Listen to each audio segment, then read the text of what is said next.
अस्सलाम वालेकुम फ्रेंड्स, कैसे हैं आप सब। आई होप आप सब खैरियत से होंगे और उस नावल्स पढ़ रहे होंगे, एंजॉय कर रहे होंगे। तो आज मैं आपके साथ जो नावल शेयर करने लगी हूँ उसका नाम है वो मेरा जनून, और इसे लिखा है ईशा राजपूत ने। बहुत ही अच्छा नावल है, आई होप आपको पसंद आएगा। तो नावल की तरफ बढ़ने से पहले आप सबसे रिक्वेस्ट है कि प्लीज़ चैनल को ज़रूर सब्सक्राइब करें, बेल आइकन के बटन को प्रेस करें ताकि मैं जो भी वीडियो अपलोड करूँ उसकी नोटिफिकेशन आपको मिल जाए, और वीडियो को लाइक करना बिल्कुल भी ना भूलिएगा। तो चलिए अब बढ़ते हैं नावल की तरफ। अम्मी प्लीज़ मान जाए ना, आप तो जानती हैं ना कि कितना शौक़ है मुझे मुझे फैशन डिज़ाइनिंग करने का। महमल कब से अपनी माँ की मिन्नत किए जा रही थी। महर अब तुम ही अम्मी को समझाओ। महमल ने अपनी छोटी बहन से मदद तलब की। नहीं, तुम लाहौर नहीं जा रही, मैंने एक बार कह दिया। तुम नहीं जा रही तो मतलब नहीं जा रही। नाइमा किसी तौर मानने को तैयार नहीं थी। अम्मी जाने देना आपी को। जब महमल को लगा कि वो माँ को नहीं मना पाई तो उसने अपनी छोटी बहन महर की तरफ इल्तिजाई अंदाज में देखा, तो महर ने भी बहन का भरपूर साथ दिया। अम्मी क्या है, अगर आप ही लाहौर पढ़ने चली जाएं तो आप भी वहाँ अकेली थोड़ी होंगी। चाचू हैं, चाची है, सब हैं वहाँ। पर जो भी है मैं इसे नहीं भेज रही वहाँ, और अकेले तो बिल्कुल भी नहीं। माँ ने अपना आखिरी फैसला सुनाया। क्यों अम्मी, आखिर ऐसा क्या हो गया कि आप ही को चाचू के घर जाने नहीं दे रही। महर ने अपनी बहन की उतरी हुई सूरत देखकर चौंक पूछा।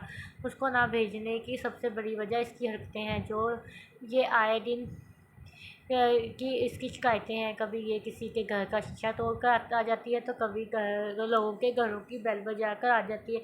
अब तुम ही बताओ, इसे मैं वहाँ कैसे भेजूँ। अरे कहाँ भेजा जा रहा है मेरी बेटी को। नाइमा ने अपनी बात पूरी कर ही थी कि जवाद साहब कमरे में दाखिल हुए। बाप को देखकर महमल बहुत खुश हुई, लपक कर उनके पास आई। अब्बू अब आप ही अम्मी को समझाएं ना, क्योंकि मेरी और महर की बात तो अम्मी सुनने को तैयार ही नहीं है। अरे बेटा, क्या समझाना है तुम्हारी माँ को।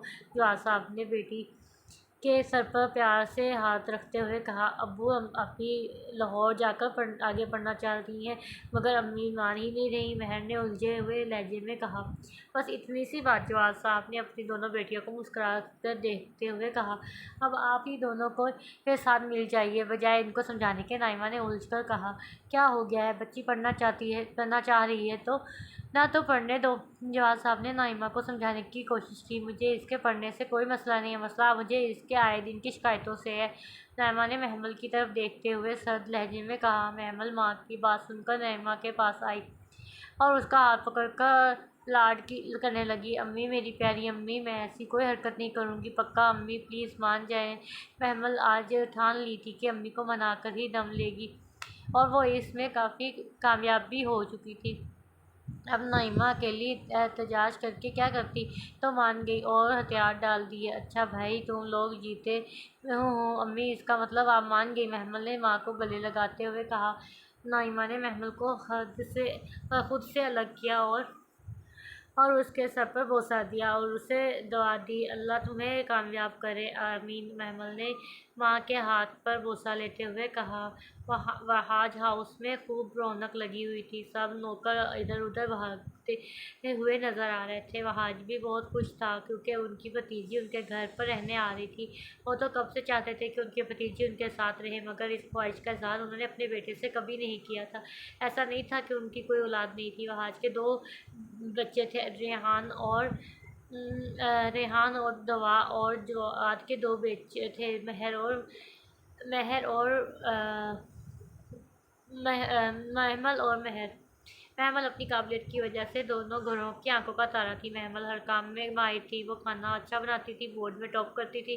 कोई ऐसा काम नहीं था जो उसे ना आता हो। यही वो वजह थी कि महमल अपने चाचू के सबसे ज़्यादा करीब थी। वहाज भी महमल से बहुत प्यार करते और उसकी हर बात मानते। अगर महमल को लगता है कि उसकी बात जवाब नहीं मानेंगे, तो वो वहाज से कहती है, वहाज उसकी बात मान जाते और भाई को भी मना लेते। वहाज भी यही चाहता था कि महमल लाहौर आकर उनके पास रहे। वहाज अभी ये सोच ही रहा था कि उसके फ़ोन ने अपनी मौजूदगी का एहसास दिलाया। हेलो चाचू, मैं आपके पास आना चाहती हूँ।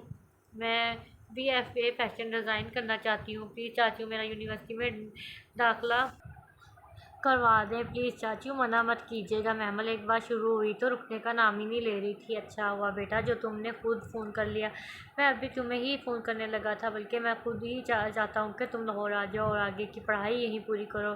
फवाद ने संजीदगी से कहा। सच में चाचू? महमल ने चखते हुए कहा। जी मेरा बच्चा, बिल्कुल सच। तुम अपनी पैकिंग करो, 2 दिन में मैं खुद आता हूँ या ड्राइवर को भेज देता हूँ।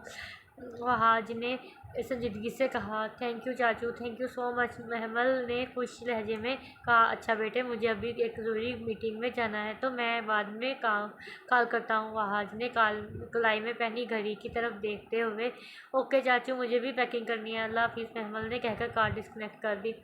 वो अपने सामने बैठे शख्स पर गुस्सा निकाल रहा था। जब मैंने कहा था कि मेरे ऑफिस पहुंचने से पहले मेरी तमाम फाइल्स यहाँ मौजूद होनी चाहिए, तो अब कहाँ है मेरी फाइल्स? सॉरी सर, मैं वो भूल गया, इस शख्स ने डरते हुए कहा। सांस लेना नहीं भूले तुम, जो मेरी इतनी ज़रूरी बात भूल गए। मेरी एक बात कान खोल के सुन लो, ये पहली और आखिरी बार है। आज के बाद अगर मेरी कोई बात भूले तो तुम तो वहाँ याद रखना, अगला सांस लेना भूल जाओगे। सुना तुमने? मकाइल ने गुस्से से जबड़ा दबाकर कहा। सॉरी सर, अगली बार ऐसी कोई गलती नहीं होगी। मुकाबल ने मारे खौफ के डरते हुए कहा। गेट आउट, मकाइल ने गुस्से से चीखते हुए कहा। वो बिना एक मिनट भी ज़ाया किए वहाँ से बिजली की फुर्ती से चला गया। पहले मकाइल ऐसा नहीं था, मगर जब से उसके बाप की मौत हुई थी तब से वो ऐसा हो गया था। मकाइल पहले बहुत नरम लहजे वाला था। उसके वालिद की वफ़ात की सबसे बड़ी वजह उसके वालिद का लोगों पर अंधाधुंध एतबार था, इसलिए मकाइल काम के मामले में किसी पर भी रायत नहीं करता। वो हर मामले में बहुत संजीदा हो गया था। जब भी वो ऑफिस आता, पूरे ऑफिस को जैसे सांप सूख जाता इसका। और ऑफिस में तो रोब था ही, घर में, यहाँ तक कि वहाज हाउस के घर में भी उसका खूब रोब था। महमल, अरे बेटा कहाँ रह गई? जल्दी आओ, ड्राइवर कब से बाहर तुम्हारा इंतज़ार कर रहे हैं। महमल, जी अब्बू आई। महमल जो अपने सफ़ेद नाजुक पाँव जूते में कैद करके बोली। फिर उसने खुद को शीशे में देखा। महमल, इतने में जवाद ने दूसरी आवाज़ निकाली। महमल ने बेड पर पड़ी चादर उठाई और कंधे पर डालकर जल्दी से बाहर आ गई। सब लोग उसका राहदारी में इंतज़ार कर रहे थे। जल्दी आओ बेटा, कहाँ रह गई थी? कितनी देर से ड्राइवर खड़ा तुम्हारा इंतज़ार कितनी देर से ड्राइवर खड़ा तुम्हारा इंतज़ार कर रहा था। जवाद ने महमल को आते देखकर कहा। सॉरी अब्बू, मैं बस आ ही रही थी। महमल ने बाएं हाथ से कान पकड़ते हुए कहा। अच्छा बेटा, वहाँ कोई भी शरारत नहीं करना, अगर ज़रा से भी तुम्हारी शिकायत मिली तो मैं तुम्हें फ़ौरन वापस बुला लूँगी। नाइमा ने महमल का कान पकड़कर कहा, मरोड़ते हुए कहा। सी मम्मी, अच्छा अम्मी, कान तो छोड़ दें, दर्द हो रहा है, और वैसे भी मैं आपसे प्रॉमिस कर चुकी हूँ। महमल प्रॉमिस कभी नहीं तोड़ती। फिर वो सबसे मिलती हुई गाड़ी में जा बैठी। गाड़ी जवाद हाउस से जन करके निकल गई। वो खिड़की के पास बैठी 4 साल पुरानी यादें ताज़ा कर रही थी। आज पूरे 3 साल हो गए थे वो इसी कमरे में ऐसे ही बैठी हुई थी, और पीछे से मकाइल ने आकर उसकी चुटिया खींची थी। मकाइल के बच्चे, रुको मैं अभी तुम्हें बताती हूँ। सुंबल उठकर मकाइल के पीछे भागी। अरे अभी तो मेरे बच्चे नहीं हुए, जब होंगे तब बता देना, मकाइल ने भागते हुए कहा। अब मकाइल आगे आगे और सुंबल पीछे पीछे। शबाना जब क्रेन में आई तो मकाइल भागता भागता उनके पीछे जा छुपा। मामी देख, ये चुड़ैल कब से मेरी पीछे पड़ी है। अरे भाई, क्या हो गया है? पूरा घर सर पर उठा लिया हुआ है। तुम दोनों ने कब सुधरोगे आखिर? तुम दोनों कभी स्कूल से नहीं बैठे, तुम दोनों हर वक्त लड़ते रहते हो। शबाना ने दोनों को डांटा। अम्मी, पहले लड़ाई इस कछुए ने शुरू की, सुंबल ने कहते हुए मकाइल को आंखों में इशारा किया, जैसे कह रही हो, अब देखो मैं तुम्हारे साथ करती क्या हूँ। मकाइल भी इसका इशारा समझ गया, इसलिए अपनी सफाई पेश करने लगा। मामी आप खुद देखें, ये आपके सामने मुझे कछुआ कह रही है। हाँ अम्मी, पहले इसने मुझे चुड़ैल कहा था। जब सुंबल ने देखा कि बाजी पलट गई तो उसने खुद को सच्चा साबित करने की कोशिश की। बस तुम दोनों फिर से शुरू हो जाओ। चलो सुंबल, तुम मेरे साथ किचन में चलो। मकाइल, तुम्हें अब्बा जी बुला रहे हैं। जब शबाना बेगम को लगा कि ये दोनों तो रुकने के या नहीं तो वो सुंबल को अपने साथ ले गया। मकाइल को अब्बा जी के पास भेज दिया। सुंबल जाते जाते उससे वार्न कर गई कि तुम्हें तो मैं बाद में देख लूँगी। मकाइल ने भी उसे आँख से इशारा कर दिया कि हाँ देख लेंगे। गाड़ी अपनी मंजिल की तरफ तेज़ी से बढ़ रही थी। वो पिछली सीट पर बैठी खिड़की से बाहर तेज़ तेज़ भागते दरख्तों को पीछे छोड़ रही थी कि अचानक गाड़ी रुक गई। उसने खिड़की से अपनी तरफ नज़र उठाकर ड्राइवर की तरफ देखते हुए पूछा, क्या हुआ, गाड़ी क्यों रुक गई? पता नहीं मैडम, क्या हुआ? मैं देखता हूँ मैडम, क्या मसला है? ड्राइवर गाड़ी से उतरकर देखने लगा कि क्या मसला है। ड्राइवर गाड़ी को अच्छे से देखने के बाद महमल के पास आया। बोला, मैडम गाड़ी में तो बहुत बड़ा मसला है, काफ़ी देर लगेगी ठीक होने में, आप घर से किसी को बुला लें। ड्राइवर ने संजीदगी से कहा, अच्छा वैसे कितना रास्ता बाकी है? मेरा मतलब है कितनी देर लगेगी? मैडम को तकरीबन आधा घंटा लगेगा। गाड़ी ड्राइवर ने कुछ हिसाब लगाते हुए कहा, अच्छा तो फिर मैं चाचू को कॉल कर लेती हूँ। महमल ने वहाज का नंबर डायल किया। 2-3 बैल के बाद कॉल पिक कर ली गई। अस्सलाम वालेकुम चाचू, गाड़ी ख़राब हो गई है और यहाँ पर इतनी गर्मी है। महमल जो एक बार बोलने पर आती तो चुप होने का नाम ना लेती। अच्छा तुम ड्राइवर को फ़ोन दो, लोकेशन मालूम करता हूँ। महमल ने ड्राइवर को फ़ोन दे दिया और ड्राइवर ने तमाम लोकेशन समझा दी कि वो कहाँ खड़े हैं। 15 मिनट इंतज़ार के बाद वहाँ जहाज उनके पास था। महमल चाचू को देखकर बहुत खुश हुई। गाड़ी से उतरकर भागकर उनसे मिली। अरे आ गया मेरा बेटा। जहाज भी खुश हो गया अपनी जान से प्यारी भतीजी को देखकर। चाचू, ड्राइवर तो कह रहा था कि आधा घंटा लगेगा, आप तो इतनी जल्दी आ गए। हाँ क्योंकि मैं ऑफिस से था इसलिए जल्दी आ गया। यही पास में ही है मेरा ऑफिस। अच्छा जल्दी चलो, काम है मुझे ऑफिस में, बाकी बातें घर जाकर। महमल ने अभी कुछ बोलने के लिए मुँह ही खोला था कि वहाज ने बंद करवा दिया कि अगर एक बार शुरू हो गई तो फिर चुप होने का नाम ही नहीं लेगी। हाँ चलो। महमल चहकती हुई गाड़ी में बैठ गई। मकाइल जब कमरे में दाखिल हुआ तो सब लोग अदब में खड़े हो गए। उसने एक नज़र तमाम स्टाफ पर डाली। वहाँ चाचू नहीं आए? उसने पूछते हुए सबको बैठने का इशारा किया। सर वो आए थे, उन्हें एक कॉल आई तो वो चले गए, पर वो कह रहे थे कि मैं 5 मिनट में आ रहा हूँ, जफ़र ने संजीदगी से कहा। मकाइल ने उसे बैठने का इशारा किया। महमल वहाज के कान खा रही थी बोल बोल के कि न जाने कौन कौन से किस्से सुना रही थी। वहाज उसकी बातों पर हंसे जा रहा था। वहाज ने ऑफिस के सामने गाड़ी रोक दी। तुम यहाँ गाड़ी में मेरा वेट करो, मैं अभी आया, वहाज कहता हुआ गाड़ी से फाइल उठाकर ऑफिस की तरफ बढ़ गया। महमल गाड़ी में बैठी इंतज़ार कर रही थी। या महमल थक चुकी थी इंतज़ार कर करके, तो गाड़ी से उतरी और ऑफिस के अंदर चली गई। सामने काउंटर खाली था। महमल काउंटर के पास गई तो काउंटर के बाएं साइड पर एक छोटा सा कैबिन नज़र आया। महमल इसमें चली गई। कैबिन खाली था तो महमल कुर्सी पर बैठ गई और कुर्सी पर बैठी बैठी ही दीवार के साथ घूम गई। उसे साथ हुआ कि कोई नजर आया। मेरी अगली मीटिंग किसके साथ है? और हाँ वहाँ महमल ने कुर्सी का रुख सामने करते हुए कहा, क्योंकि वो समझ गई थी कि वह आज होगा। लेकिन सामने कोई और था जो उसे गुस्से से देख रहा था। कौन हो तुम? मकाइल ने गुस्से से पूछा। नज़र नहीं आ रहा, लड़की हूँ, महमल ने आराम से कहा। मकाइल को बिल्कुल तो नहीं थी कि वो ऐसा जवाब देगी। मकाइल को अब और गुस्सा आ गया। मैंने पूछा कौन हो तुम और यहाँ क्या कर रही हो? अब के मकाइल ने गुस्से से टेबल पर हाथ मारा। अब के वो भी डर गई थी, मगर महमल ने ज़ाहिर नहीं होने दिया कि क्या मतलब मैं यहाँ क्या कर रही हूँ। नज़र नहीं आ रहा, बैठी हूँ, महमल ने अपने डर को छुपाते हुए कहा। कुर्सी से उठकर उसके सामने आकर खड़ी हो गई। ठीक है, क्या तुम पागल हो? सीधे सवाल का सीधा जवाब नहीं दे सकती क्या? वो ये कहता हुआ आगे भड़क रहा था। वो उल्टे कदमों से पीछे की जानब जा रही थी। वो अब अपने डर को छुपाने में नाकाम हो चुकी थी। वो पीछे होती हुई दीवार से जा टकराई। आखिर हो कौन तुम? अंदर कैसे आई? मकाइल ने दीवार पर हाथ रखते उसका रास्ता रोकते हुए पूछा। महमल ने यह जाहिर करने के लिए कि उसे डर नहीं लग रहा, उसकी आंखों में आंखें डालकर बोली, जाहिर है दरवाजे से। और मकाइल जिससे किसी ने आज तक आंख उठाकर बात नहीं की थी, आज वो लड़की अपने कड़े तेवर लिए उसके सामने खड़ी थी। तभी दरवाजे पर दस्तक हुई तो महमल की जान में जान आई। मकाइल महमल से दूर जा खड़ा हुआ। आ जाओ। और दरवाजे पर खड़े शख्स को अंदर आने की इजाज़त दी। महमल को इशारा किया कि वो जाए। महमल बिना एक मिनट ज़ाया किए वहाँ से चली गई। सर ये पेपर साइन करने थे। अंदर आए शख्स ने आने की वजह बताई। दवा आधे बेटा कि देखो कौन है दरवाजे पर, बेल हो रही है। जी अम्मी देखती हूँ, दवा कहकर दरवाज़ा खोलने चली गई। एक तो सारे काम मुझे ही करने पड़ते हैं, नन्ही सी जान मेरी, और ऊपर से इतनी सारी इतनी सारी जिम्मेदारियां दवा वो ही मुंह में बोलती जा रही थी कि दोबारा बेल हुई। अरे आ रही हूँ भाई, दवा ने उलझे हुए लहजे में कहा। दरवाज़ा खोल दिया। अरे महमल बाजी, शुक्र है आप आ गए, हम तो सुबह से आपका इंतज़ार कर रहे थे। आए आए अंदर आए, आपको तो ड्राइवर लेने गया था, तो फिर आप अकेली कैसे? दवा ने महमल को अकेले आते देखकर कहा। हाँ, रास्ते में गाड़ी ख़राब हो गई थी तो चाचू लेने आ गए। चाचू मुझे छोड़कर ऑफिस चले गए, महमल ने संजीदगी से कहा।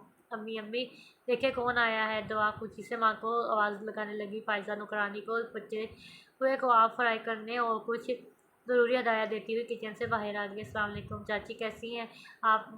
महमल चाची को देखकर खुश हुई और वालेकुम सलाम सलाम किया। वालेकुम सलाम। फायजा आगे बढ़कर महमल को गले लगाया और सब लॉन्च में रखे सोफे पर बैठ गए।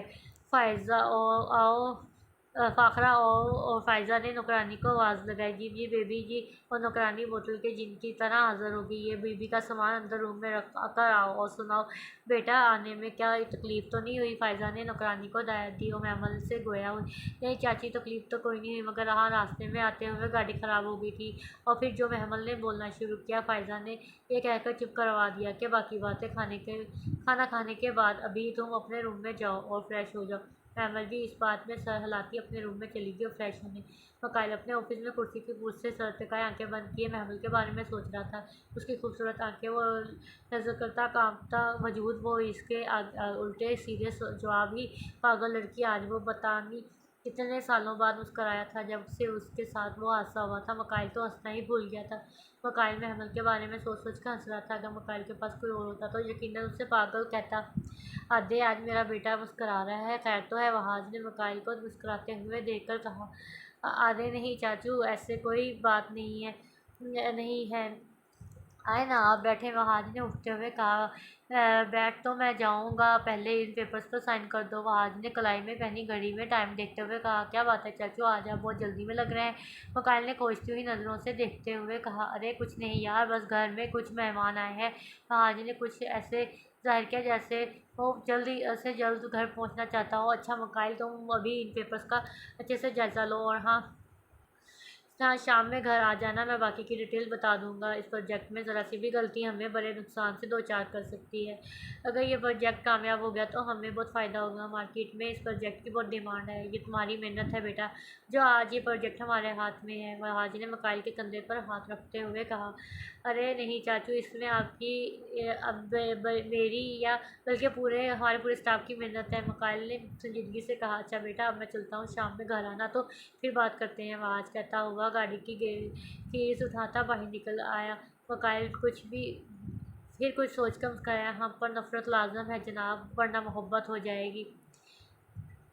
महमल जब फ्रेश होकर आई तो खाना लग चुका था। तब तक वहाज भी आ चुका था। फिर सबने बैठकर खाना खाया। खाना खाने के बाद वहाज स्टडी में चला गया। फायजा नुकरानी के साथ मिलकर बर्तन उठाने में मसरूफ हो गई। दुआ महमल को लेकर लॉन में आ गई। दुआ, ये लसूरा कहाँ है? नज़र नहीं आ रहा। महमल रेहान को शुरू से ही लसूरा कहती थी और रेहान को इस नाम से चिढ़ती। कौन रेहान भाई? वो तो यूँ नहीं गए हैं, दरअसल उनके फाइनल एग्ज़ाम चल रहे हैं ना, इस वजह से। दुआ ने तफसील से बताया। और अच्छा है कि इस सुरेश ने भी पढ़ाई को सीरियस लिया। तो तुम्हें याद है जब हम मुल्तान थे, जब जब भी स्कूल वैन आती तो ये रसूला कैसे वॉशरूम में घुस जाता। वो जब वैन चली जाती तो बाहर निकल कर कहता अम्मी पेट में दर्द हो रहा था, और फिर चाचू इसके सारे ड्रामे समझ जाते। फिर चाचू इसे डांटकर स्कूल छोड़कर आते। बेचारा रसूला, इतनी मेहनत करने के बाद भी स्कूल जाना ही पड़ता था।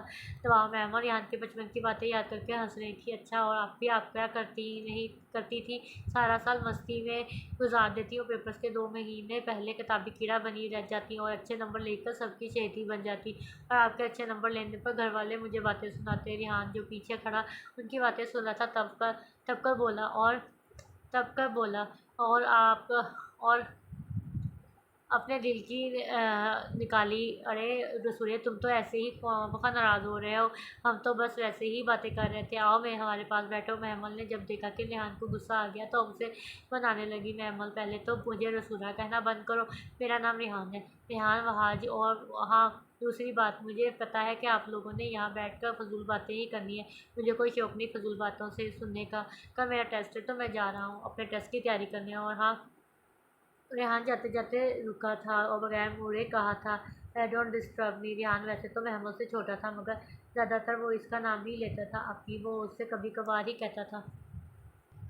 महमल पौधों को पानी दे रही थी कि यह उसका पसंदीदा काम था। वो ज़बरदस्ती मुलाजिमा से पाइप लेकर खुद पौधों को पानी देने लगी और मुलाजिमा को अंदर भेज दिया था ताकि वो जाकर फायजा काम में हाथ बटाए। वहाज हाउस का बड़ा सा गेट खुला और गाड़ी जन करके अंदर आई और मकाइल बाहर निकला। महमल की पुश्त जो कि गेट की तरफ थी, इसने ना ये देखने के लिए कौन आया है। जैसे ही मुड़कर देखा तो पाइप से आता पानी मकाइल के ऊपर गिर गया और उसके सारे कपड़े भीग गए। बेवकूफ़ लड़की, हटाओ उसे, मकाइल गुस्से से धाड़ा। और सॉरी सॉरी। जब महमल को गलती का एहसास हुआ तो पाइप नीचे गिराकर उसके सामने आकर बोली, और तुम मेरा पीछा करते करते मेरे घर तक पहुँच गए। पानी के प्रेशर की वजह से चेहरा साफ नज़र नहीं आ रहा था कि कौन है, मगर करीब आने पर पता चला कि ये तो वही ऑफिस वाला है। और तुम तो वही पागल लड़की हो। हाँ, एक मिनट, ये पागल किसको बोला तुमने? महमल मकाइल की बात पूरी होने से पहले ही दरमियान में बात काट कर बोली, जाहिर है तुम्हें, और यह जो आज तुमने किया ना, इसका बदला मैं तुमसे लेकर रहूँगा। अभी मैं जल्दी में हूँ, छोड़ने वाला तो मैं नहीं हूँ, और वो भी सूद से मैं लूँगा। मकाइल कहकर रुका नहीं, आगे बढ़ गया। इस्लाम में सूद हराम है। महमल ने उसकी पुश्त को देखते हुए कहा। मकाइल जाता जाता रुका, गर्दन मोड़कर तिरछी नज़रों से उस पर डाल कर बोला, अगर रिश्ता हलाल हो तो सूद भी हलाल है। ये एक आलीशान 3 मंजिला कोठी थी और रात की तारीकी में तो ये और भी ज़्यादा आलीशान लग रही थी। यहाँ पर एक पार्टी ऑर्गेनाइज की गई और ये पार्टी इस घर के बेटे के टॉप करने पर की खुशी में थी। यहाँ शहर के सब बड़े बिजनेसमैन और सियासतदान मौजूद थे। सब बहुत खुश थे और शहबाज साहब की खुशी तो उनके चेहरे से साफ नज़र आ रही थी। अभी आप लोग पूछेंगे कि ये शहबाज साहब कौन है, तो आपकी इत्तला के लिए अर्ज़ है कि शहबाज साहब मकाइल के वालिद हैं। और ये तब की बात है जब वो हयात थे, तो कुछ लोगों को खुशी रास नहीं आती। इस बेचारे के साथ भी कुछ ऐसा ही हुआ था। पार्टी बड़े ज़ोरों शोर पर थी, हर कोई खुशगपियों में मसरूफ़ था। अचानक सारी लाइट बंद हो गई और अंधेरे में हवाई फायरिंग हुई और वहाँ एक वो गुद सी बच गई। जब फायरिंग करने वाले लोगों को आवाज़ें आना बंद हुई तो एक शख्स ने लाइट ऑन करने का ऑर्डर दिया। जब लाइट ऑन की तो सब लोग कुर्सियों के पीछे छुपे हुए थे। डरने की कोई ज़रूरत नहीं है, मैं फ़याज़ चौधरी, सब लोग बाहर आ जाएं। फ़याज़, ये क्या तरीका है? शहबाज साहब ने डराते हुए कहा। और फ़याज़ नहीं यार, फ़याज़ साहब, और ये एक बात और, तुम मेरे घर में खड़े हो तो ज़रा संभल कर बोलना। फ़याज़ की बात सुनकर जहाँ सब लोग शौक में थे वहीं मुकालो शहबाज साहब को भी सदमा पहुंचा। ये क्या बकवास है, बंद करो अपनी बकवास। शहबाज साहब ने एक बार फिर डराते हुए कहा, ये बकवास नहीं, हकीकत है शहबाज, हकीकत। और ये हकीकत तुम जितनी जल्दी जान लो इतना तुम्हारे हक़ में बेहतर है। फ़याज़ ने आराम से कुर्सी पर बैठते हुए कहा, आप होते कौन हैं हमें हमारे ही घर से निकालने वाले? आखिर सबूत क्या है आपके पास कि ये घर आपके नाम है? अब की बार मकाइल धारा था, अरे बेटा, अभी तो तुम छोटे हो और अभी तो तुम पढ़ाई से फ़ारिग हुए हो। अपने बाबा का बिज़नेस संभालने के लिए, जो बिज़नेस है ही नहीं, उसे कैसे संभालोगे तुम? ये एक और बम था जो उनके सरों पर फूटा था। हाँ, ये क्या कह रहा है? हर तरफ चमा गोया शुरू हो गई। ये क्या कह रहा है? और हाँ, तुमने सबूत मांगा था, लाओ, मैं तुम्हें लाओ भाई, सबूत दिखाओ। फ़याज़ ने अपने आदमियों से कहा। फ़याज़ के आदमी ने घर और ऑफिस के सारे पेपर्स मकाइल को दिखाए, जिस पर साफ जाहिर था कि ये घर और ऑफिस फ़याज़ के नाम है। मकाइल पेपर्स को हाथ में लेकर खड़ा था, तभी शहबाज साहब ने उसके हाथ से पेपर लिए और पेपर्स को एक नज़र देखने के बाद ज़ोर से धारे और अगले ही लम्हे फ़याज़ का गिरबान उनके हाथ में था। तुम आस्तीन के साथ जिस थाली में खाया उसी में छेद किया। शहबाज साहब ने फ़याज़ का गिरबान पकड़कर कहा। फ़याज़ के आदमियों ने शहबाज को आपको फ़याज़ से अलग किया। अरे शहबाज साहब, कूल डाउन। अब मैंने ऐसा भी नहीं किया कि क्या ऐसा भी क्या कर दिया कि आप इतने गुस्सा कर रहे हैं, जबकि कानूनी तौर पर आपने खुद ये घर और बिज़नेस मेरे नाम किया है। फ़याज़ ने अपने कोट को सिलेक्ट करते हुए कहा। शहबाज साहब, जो कि पहले ही दिल के मरीज़ थे, ये सब सुनकर दिल को पकड़कर ज़मीन पर बैठे चले गए। मकाइल बुत बना सारा तमाशा देख रहा था। बाप को देखकर भागकर उसके पास आया। अब्बू, क्या हुआ आपको? और उनके नीचे गिरने से पहले ही उन्हें बाजुओं से थाम दिया और उनके साथ ही खुद भी नीचे बैठा चला गया। ड्राइवर, गाड़ी निकालो, मकाइल चीखता हुआ ड्राइवर को कह रहा था। चलो भाई, पार्टी ख़त्म। अब लोगों की आमद का बहुत बहुत शुक्रिया। फ़याज़ ने तमाम लोगों को जो तमाशाई बने वहाँ खड़े थे सब पर एक नज़र डालते हुए कहा, तुम जलील इंसान, अगर आज मेरे बाबा को कुछ हो गया तो तुम्हें मैं ज़मीन में गाड़ दूँगा। मकाइल फ़याज़ की तरफ से उसे मारने जो भी लपका था, तो फ़याज़ के आदमियों ने उसको पकड़ लिया और मकाइल उसकी गिरफ्त में किसी पानी की मछली की तरह तड़प रहा था। अब सारे मेहमान जा चुके थे सिवाय चंद एक के, जिनमें कुछ मकाइल के मामू वगैरह थे और कुछ करीबी दोस्त। ड्राइवर ने आकर कहा कि साहब गाड़ी तैयार है। सब लोग शहबाज साहब के गिर जमा दायरा बनाए खड़े थे। वहाज और मकाइल ने शहबाज को सहारा देकर गाड़ी तक ले गए और शहबाज साहब को फ़ौरन अस्पताल मुंतकिल कर दिया गया, जहाँ सब लोग हैरान थे। वहीं मकाइल के मामू के भी कुछ समझ में नहीं आ रहा था कि आखिर यहाँ हो क्या रहा है। महमल, अरे बेटा जल्दी आओ जी, चाचू आई। बस महमल अपने सारे फॉर्म फाइल में रख रही थी जो उसे यूनिवर्सिटी में दाखिले के लिए जमा करवाने थे। महमल जल्दी करो बेटा, तुम्हारे चाचू कब से तुम्हारा वेट कर रहे हैं। ये कमरे का क्या हाल बना हुआ है। तुमने फायजा जब कमरे में आई तो सारी चीज़ें इधर उधर बिखरी हुई थी। सॉरी चाची, मैं आकर सब समेट दूँगी, महमल ने उलझे हुए लहजे में कहा। अच्छा ये मैं साफ़ करती हूँ, तुम जल्दी जाओ।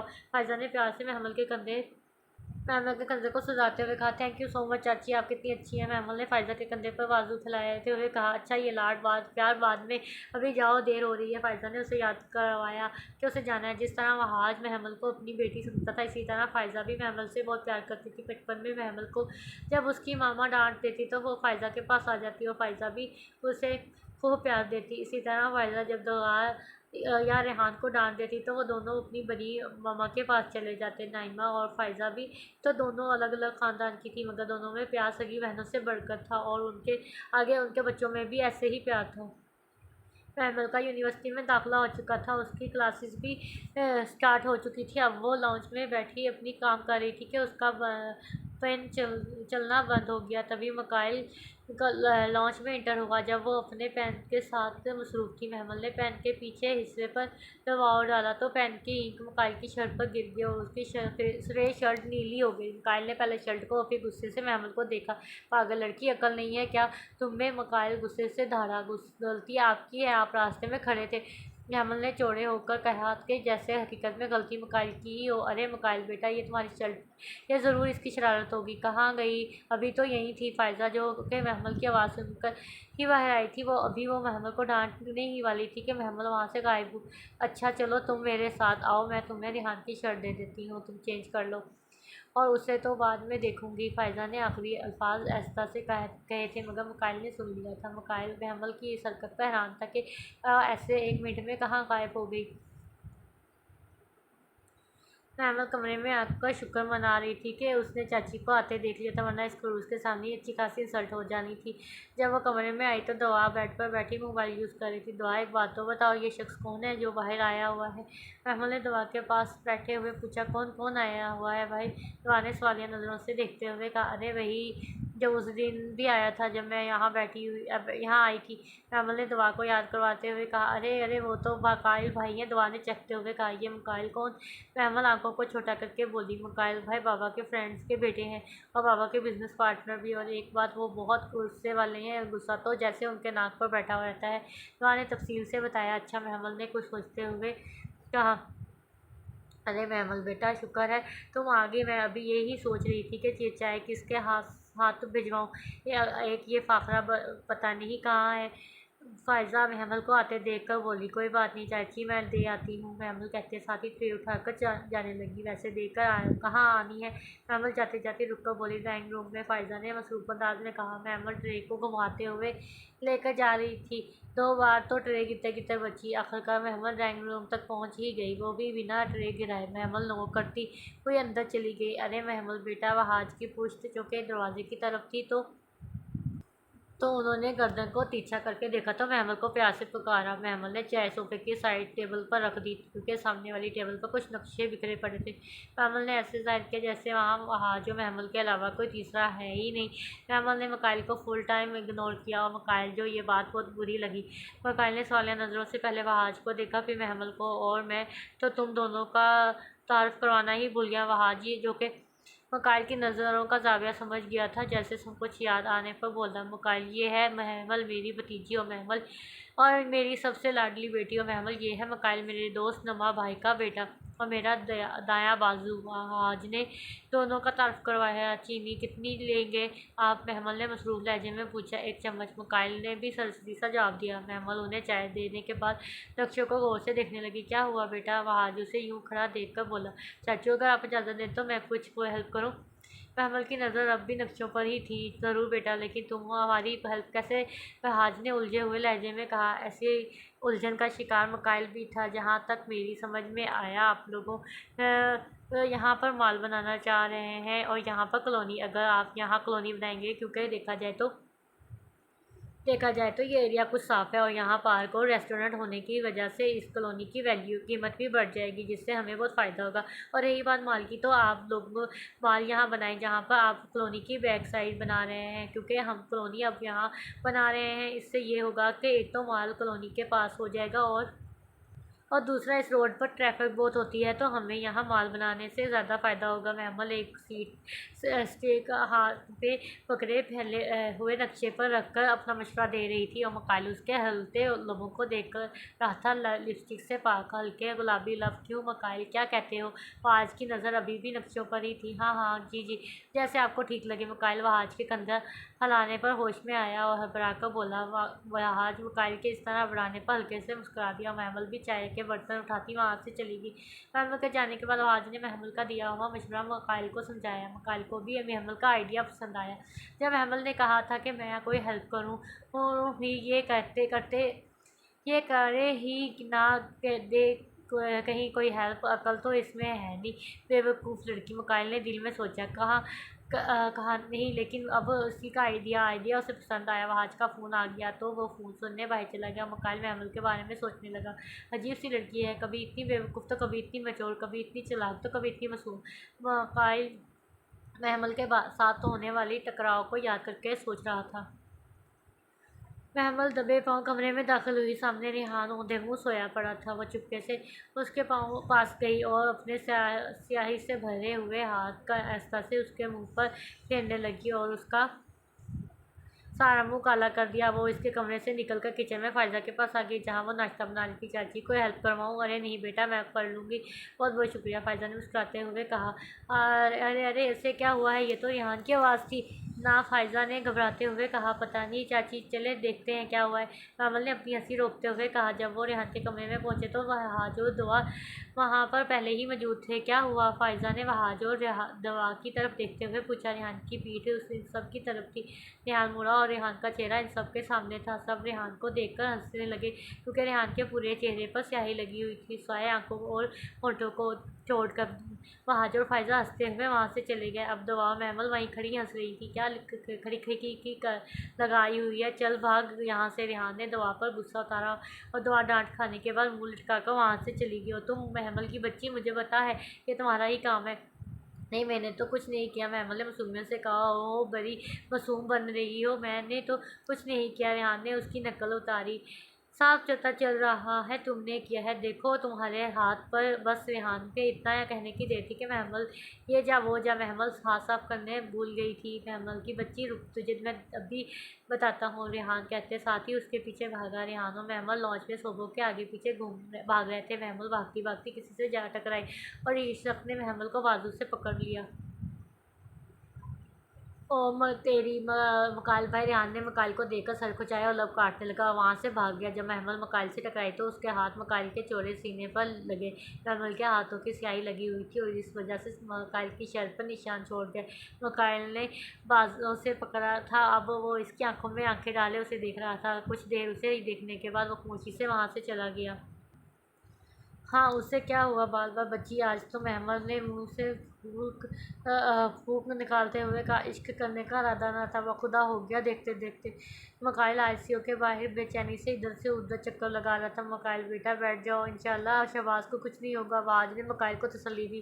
चाची चाचू बाबा ठीक तो हो जाएंगे ना? मतलब मकाइल लपक कर जहाज़ के पास घुटनों के बल बैठ गया और ऐसा पूछता वो बिल्कुल छोटे बच्चों की तरह लग रहा था। मकाइल के लिए इसकी सारी दुनिया उसके बाबा थे। वो जब 13 साल का था, जब उसकी माँ का इंतकाल हो गया, उसके बाबा ने दूसरी शादी सिर्फ मकाइल के लिए नहीं की थी। वो मकाइल से बहुत प्यार करते थे। उन्होंने मकाइल को माँ और बाप दोनों का प्यार दिया था।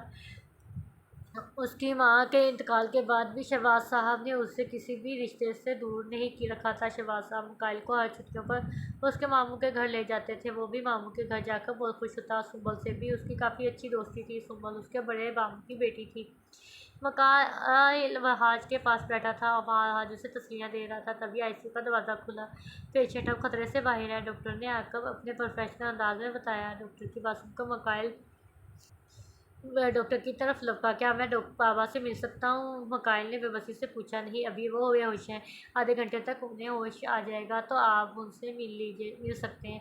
एक्सक्यूज़ मी डॉक्टर, कहता हुआ वहाँ से चला गया। अच्छा मकाइल, अब हम चलते हैं, घर में बच्चे अकेले हैं।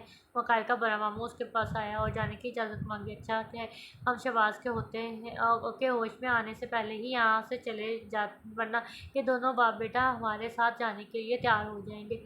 अब कोई ठिकाना तो है नहीं, इनका हमारे ही सरों पर मुसल्लत होना है। इन्होंने ना कोई काम ना कोई कारोबार। मुफ्तखोर मकाइल के मामू वगैरह यही सब सोच कर शहबाज साहब के होश में आने से पहले पहले वहाँ से जाना चाहते थे। मगर मामू, अरे घर में बच्चे अकेले हैं, वरना हम ज़रूर रुकते हैं यहाँ। और वैसे भी अब तो शहबाज भाई की तबीयत संभल गई है, सुबह हम फिर चक्कर लगा लेंगे, तो परेशान मत होना इंशाल्लाह शहबाज साहब। शहबाज भाई बहुत जल्द ठीक हो जाएंगे। मिकाइल कुछ बोलते ही वाला था कि उनके मामू ने उनके कंधे पर हाथ रखकर उसे तसल्ली दी और वहाँ से चला गया। अब हॉस्पिटल में सिर्फ मिकाइल आवाज़ थे। शहबाज साहब हालत अब खतरे से बाहर थी तो उन्हें रूम में शिफ्ट कर दिया गया। मिकाइल शहबाज का हाथ पकड़कर बैठा था और वहाज को डॉक्टर ने बुलाया था शहबाज साहब की तबीयत के हवाले से कुछ बात करने। अल्लाह तौबा, महमल क्या हाल बना रखा है कमरे का। फ़ायदा जब कमरे में आई तो जगह जगह चार्ट पेपर्स कलर्स पेंसिल्स बिखरी हुई थी। आखिर कब बड़ी होगी तुम? इतना कचरा तो बच्चे भी नहीं फैलाते जितना तुमने फैला दिया है। फ़ायदा बिखरा हुआ सामान उठाती जा रही थी और साथ साथ महमल को डांटती जा रही थी। सॉरी सॉरी चाची, मैं बस ये सब समेट रही थी। महमल ने भी सामान समेटते हुए कहा। ये लो पकड़ो और स्टोर रूम में रख कर आओ, और हाँ वहाँ से फाखरा को भेज देना। फ़ायज़ा ने महमल को कुछ टूटे हुए फ्रेम और कुछ ख़राब हुई पेंटिंग दी। महमल इन पेंटिंग्स और फ्रेम को संभालती कमरे से निकलकर स्टोर रूम की तरफ जा रही थी कि इसकी टक्कर मकाइल से हो गई और सारा सामान फिर से बिखर गया। तुम अंधी हो क्या? तुम्हारी आंखें हैं या बटन देख कर नहीं चल सकती? मकाइल इस पर बरस पड़ा। अच्छा जी, एक मेरा सारा सामान तुम्हारी वजह से बिखर गया और अब मुझे फिर से सारा साफ करना पड़ेगा। महमल बिखरा हुआ सामान समेटते हुए बोली। तो उसमें मेरी क्या गलती है? खुद देखकर चल लिया करो। मकाइल ने खुद को सफाई पेश करते हुए कहा। अच्छा जी, तो आंखें तो आपकी भी हैं, आप नहीं देख सकते थे? बजाय ये कि आप मेरी सामान उठाने में मदद करें, आप मुझे उल्टा बातें सुना रहे हैं। महमल ने सामान में ही छोड़कर खड़े होकर मकाइल की आंखों में आंखें डालकर कहा। मुझे कोई शौक नहीं है इस कचरे में हाथ डालने का, और ना ही मेरे पास इस फजूल काम के लिए फजूल टाइम है। हटो मेरे रास्ते से। मकाइल महमल को बाजुओं से पकड़कर साइड पर करता लंबे लंबे डांग भरता वहाँ से चला गया। और है कितना बेहिस इंसान है ये अपनी गलती के लिए सॉरी भी नहीं किया। रेहान, मेरे प्यारे भाई, क्या कर रहे हो? रेहान जो कि अलाउन में बैठा मोबाइल यूज़ कर रहा था, महमल की इस तरह पुकारने पर चौंका और तिरछी निगाहों से उसे देखते हुए पूछा। क्या चाहिए आपको? देखो, मैं आपकी कोई ज़िद पूरी नहीं करूँगा और ना ही मैं आपकी किसी भी किस्म की फजूल हरकत में आपका साथ दूंगा। अरे नहीं मेरे भाई, ऐसी कोई बात नहीं है, तुम मेरे इकलौते भाई हो। क्या मैं 2 घड़ी तुम्हारे पास बैठ भी नहीं सकती? महमल ने संजीदगी से कहा। अच्छा, मैं क्या कह रही थी कि आज मौसम कितना अच्छा हो रहा है ना, क्यों ना हम आइसक्रीम खाने बाहर चलें? महमल ने चखते हुए कहा।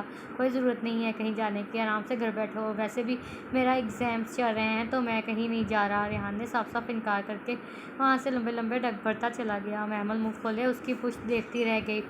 आप उदास ना हो महमल मुँह खोले उसकी पुश्त देखती रह गई। आप उदास ना हो आपी भाई दरअसल टेंशन में है ना, वो इस वजह से ऐसा बिहेव कर रहे हैं। दरवाजों के उसकी सारी बात सुन चुकी थी। महमल के कंधे पर हाथ रखकर कहने लगी। महमल उसकी बातों पर सहलाती अंदर चली गई। सीढ़ियों पर जाकर बैठ गई। वो ऐसी ही थी, ज़रा सा परेशान और उदास होती सीढ़ियों पर जाकर बैठ जाती। उसने आज तक ना खुद किसी से ऊंची आवाज़ में बात की थी और ना ही इससे वो सबसे प्यार मोहब्बत से बात करती थी। अगर उसे कोई डांट देता तो बैठकर इस बात पर गौर करती जिस बात पर उसे डांट पड़ी थी, कि ज़रूर उससे कोई गलती हुई होगी जो उसे डांट पड़ी है। वो अपनी डांट पड़ने की वजह तलाश करती और जाकर माफ़ी मांग लेती। महमल कहाँ नज़र नहीं आ रही? वो घर में इतनी खामोशी। खैर तो है? वहाज ने ऑफिस से आते साथ ही महमल का पूछा। वो आपकी सीढ़ियों पर बैठी हुई है, दुआ ने आकर बताया। क्यों? वहाज और फ़ायज़ा एक साथ बोले। फ़ायज़ा को भी इस बारे में नहीं पता था कि महमल क्यों परेशान है। सबको पता था जब महमल परेशान होती है तो सीढ़ियों पर बैठ जाती है। क्या हुआ? किसी ने कुछ कहा? वहाज ने दुआ और फ़ायज़ा को देखते हुए कहा। वो बाबा रेहान भाई ने उन्हें डांटा। वो रेहान भाई से कह रही थी कि उन्हें आइसक्रीम खाने जाना है। दुआ ने तफसील से बताया। महमल बेटा, लो तुम यहाँ बैठी हो और मैं पूरे घर में तुम्हें ढूंढ रहा हूँ। क्या हुआ? यहाँ क्यों बैठी हो? यकीनन मेरी बेटी परेशान है। चलो बताओ क्या हुआ, क्यों परेशान हो? फहद महमल के पास बैठते हुए उससे पूछ रहा था। कुछ नहीं हुआ चाचू, मैं बस वैसे ही बैठी थी यहाँ पर। महमल ने अपने हाथ की उंगलियों को मरोड़ते हुए कहा। मुझे पता है मेरी बेटी को रेहान ने डांटा है, मैं अभी जाकर इसकी खबर लेता हूँ। आज ने उठते हुए कहा। नहीं चाचू, आप उसे कुछ नहीं कहेंगे, गलती मेरी है। मुझे चाहिए था कि मैं रेहान से पूछती कि उसे पढ़ाई में मेरी हेल्प की ज़रूरत तो नहीं, मगर मैंने क्या किया, उल्टा उसके सामने फरमाइशी प्रोग्राम खोल कर बैठ गई। महमल ने वहाज को रोकते हुए कहा। हाँ, बल्कि मुझे रेहान के पास जाना चाहिए माफ़ी मांगने के लिए, महमल कहते साथ ही उठ गई। अब उसका रुख रेहान के कमरे की तरफ था। महमल नोक करती अंदर चली गई। रेहान वहाँ नहीं था। महमल जाने के लिए पलटी ही थी कि रेहान वाशरूम से बाहर आया। रेहान, आई एम सॉरी, मुझे तुम्हें ऐसे नहीं बोलना चाहिए था, मुझे देखना चाहिए था कि तुम टेंशन में हो। महमल ने संजीदगी से कहा।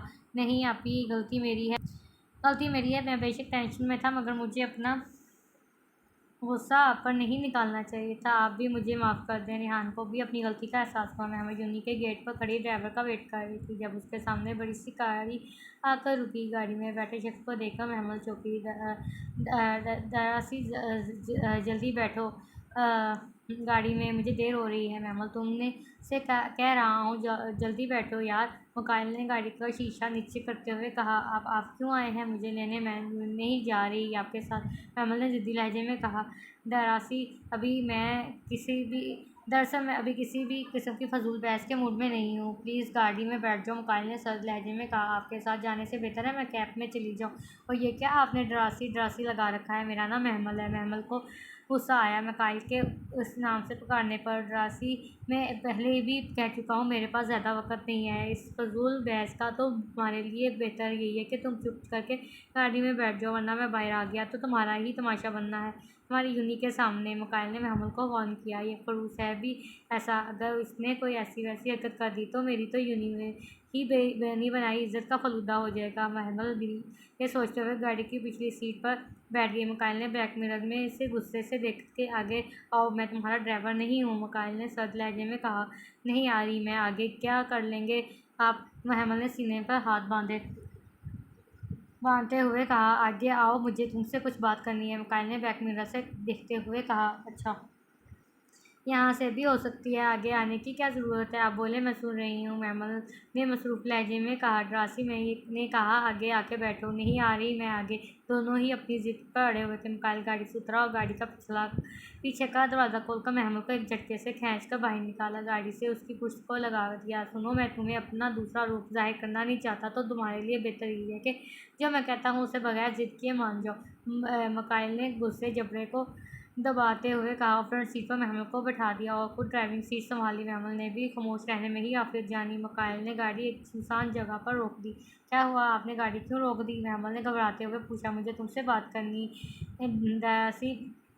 मुकाइला पूरी तरह महमल की तरफ मुतवज्जो था। एक मिनट, मेरा नाम महमल है और आप मुझे इसी नाम से पुकारेंगे, महमल ने दो टोक अंदाज में कहा। लेकिन मेरे लिए तुम डरासी हो और मैं तुम्हें डरासी ही कहूँगा। तुम्हें इस नाम की आदत डालनी होगी। मुकाइल ने संजीदगी से कहा। कहते रहे, मैं तो नहीं बोलूँगी, महमल ने लापरवाही से अंदाज में कहा। मैं भी देखता हूँ कैसे नहीं बोलती तुम। मुकाइल ने भी दो टोक अंदाज में अपनाया। क्यों भाई, अजीब ज़बरदस्ती है, मैं आपकी मुलाजम हूँ क्या? महमल ने दबकर कहा।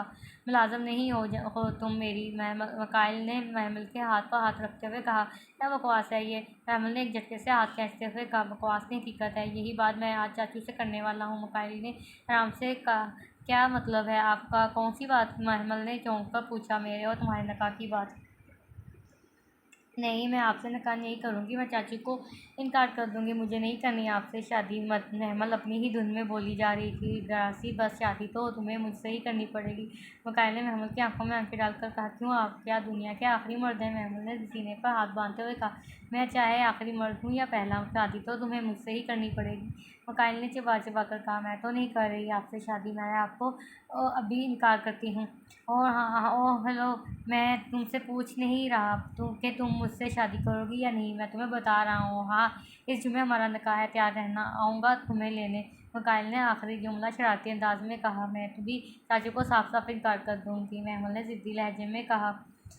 डरासी, अगर तुमने चाचू को इनकार किया तो इस गन से पहले मैं तुम्हारे चाचू को मार दूंगा और फिर तुम्हें मार दूंगा और फिर खुद को गोली मार लूँगा। तुम सिर्फ मेरी मुकाइल शहबाज की। मुकाइल ने जुनूनी अंदाज में कहा। महमूद ने तो उसके पास गन देखकर ही डर गई थी। महमूद को गन से बहुत डर लगता था, तो महमूद खामोशी ही रही। मुकाइल ने गन डैशबोर्ड पर रखते हुए गाड़ी स्टार्ट की। महमूद पूरे रास्ते खामोशी से बैठी रही। मुकाइल भी खामोशी से गाड़ी ड्राइव करता रहा। चाचू, मुझे आपसे ज़रूरी बात करनी है। मुकाइल वहाज के ऑफिस में आते ही बोला। हाँ बेटा, आओ बैठो। वहाज ने सामने रखी कुर्सी की तरफ इशारा करते हुए कहा। चाचू, मैं आपसे घुमा फिरा कर बात नहीं करूँगा, मैं महमूद से शादी करना चाहता हूँ। चाचू प्लीज़ मना मत कीजिएगा, आप यकीन करें मैं उसे बहुत खुश रखूँगा। वो सब ठीक है, लेकिन महमूद अभी पढ़ रही है, मुझे नहीं लगता कि भाई अभी उसकी शादी के लिए मानेंगे। आज ने कुछ सोचते हुए कहा। चाचू, आप एक बात तो करके देखें, और रही बात पढ़ाई की तो शादी के बाद मुकम्मल हो जाएगी, मैं इसे पढ़ाई से नहीं रोकूँगा। आप तो मुझे अच्छे तरह से जानते हैं। मुकाइल ने संजीदगी से कहा। अरे नहीं मुकाइल बेटा, ऐसी कोई बात नहीं है, मुझे तुम पर पूरा भरोसा है। मैं अभी भाई से बात करता हूँ। महमूद जब से यूनिवर्सिटी से आई थी तब से कमरे में बंद थी। महमूद बेटा, खाना खा लो। फ़ाइज़ा ने महमूद के कमरे का दरवाज़ा लॉक करते हुए कहा। नहीं चाची, मुझे भूख नहीं है। महमूद ने अंदर से ही कहा। क्या हुआ महमूद बेटा, दरवाज़ा खोलो। महमूद, दरवाज़ा खोलो बेटा, फ़ाइज़ा ने फिक्रमंदी लहजे में कहा। महमूद ने दरवाज़ा खोल दिया। महमूद बेटा, ये क्या हाल बना लिया है तुमने अपना, क्या हुआ, तबीयत ठीक है ना? फ़ाइज़ा ने महमूद के माथे पर हाथ रखते हुए कहा। महमूद के बाल बिखरे हुए थे, आंखें रोने की वजह से सुर्ख हो गई थी। कुछ नहीं हुआ चाची, बस थोड़ी सी थकावट हो गई है। महमूद ने नज़रें चुराते हुए कहा। महमूद, तुम रोई हो ना? फ़ाइज़ा ने महमूद का चेहरा ऊपर करते हुए कहा। नहीं चाची, बस वो आंखों में थोड़ी जलन हो गई थी, अभी ठंडा पानी आँखों डालूंगी तो आँखों में तो ठीक हो जाएगा। अच्छा। महमूद ने बेड की चादर सेट करते हुए कहा। जल्दी से फ्रेश होकर आओ, खाना ठंडा हो रहा है। फ़ाइज़ा ने महमूद की बात को इग्नोर करते हुए कहा। नहीं चाची, मुझे भूख नहीं है। महमूद ने गंदा सा मुँह बनाते हुए कहा। ये क्या बात हुई, सुबह भी कुछ नहीं खाया और अभी भी भूख नहीं है? चलो आओ, मैं तुम्हारा वेट कर रही हूँ खाने पर, जल्दी आओ। फ़ाइज़ा ने उसे डांटने वाले अंदाज में कहा और रूम में चली गई। नगमा, अरे कहाँ हो? जवाद साहब ने अपनी जोजा को पुकारते हुए कहा। जी क्या हुआ, ऐसी क्या बात है जो पूरा घर सर पर उठाया हुआ है? आपने? नगमा ने तौलिए से सर खुश करते हुए कहा। अरे तुम सुनोगी तो तुम भी खुश हो जाओगी, इधर आओ, यहाँ बैठो। जवाद साहब, जो कि कहा बेड के सराहने वाली टेबल पर बैठे थे, अपने सामने बैठने का इशारा करते हुए कहा। जी बोले, क्या बात है? नाइमा ने संजीदगी से कहा। आज मैं बहुत खुश हूँ, हमारी बेटी के लिए रिश्ता आया है, वह आज के दोस्त का बेटा है। जवाद साहब ने चखते हुए कहा। अच्छा, मगर मेरी बेटी तो अभी पढ़ रही है। नाइमा ने जैसे तैसे पत्ते की बात की हो। अरे बेगम, मैंने भी यही बात की थी वहाज से, वो कह रहा है कि लड़के को कोई मसला नहीं है महमूद की पढ़ाई से। जवाद साहब ने संजीदगी से कहा। आपने लड़के को देखा है? कैसा है उसका ख़ानदान, कैसा है, काम क्या करता है? नाइमा ने डिटेल जानने की कोशिश की। अरे बेगम, लड़का मेरा देखा वाला है। अरे ये वही लड़का है जो वहाज का बिजनेस पार्टनर है, वहाज के हाथों ही में बड़ा पड़ा है। अच्छा लड़का है, मुकाइल नाम है शायद इसका। जवाद साहब ने डिटेल से बताया। अच्छा, मैं फिर भी तो हमें देर नहीं करनी अच्छा फिर तो हमें देर नहीं करनी चाहिए। ये ऐसे रिश्ते रोज़ रोज़ थोड़ी मिलते हैं। नगमा ने कुछ सोचते हुए कहा। हाँ, मुकाइल की भी यही ख्वाहिश है कि उस जुमे को निकाह कर देते हैं, अगले जुमे को रुखसती। वो दरअसल महमूद बेटी के टेस्ट हैं, तो सादगी से निकाह कर देते हैं इस जुमे को। अगले जुमे तक महमूद के टेस्ट हो जाएंगे, तब रुखसती कर देंगे। तुम सारी प्लानिंग करो, हम परसों का निकलेंगे लाहौर के लिए। जवाद साहब ने कुछ हिसाब लगाते हुए कहा। वो सब ठीक है, लेकिन पहले हमें महमूद से पूछ लेना चाहिए। नगमा ने महमूद की फिक्र हुई। अरे बेगम, कैसी बातें करती हो, वो जवाद की बेटी है और मुझे यकीन है अपनी बेटी पर वो हमारे फैसले को कबूल करेगी। महमूद बेटा, क्या कर रही हो?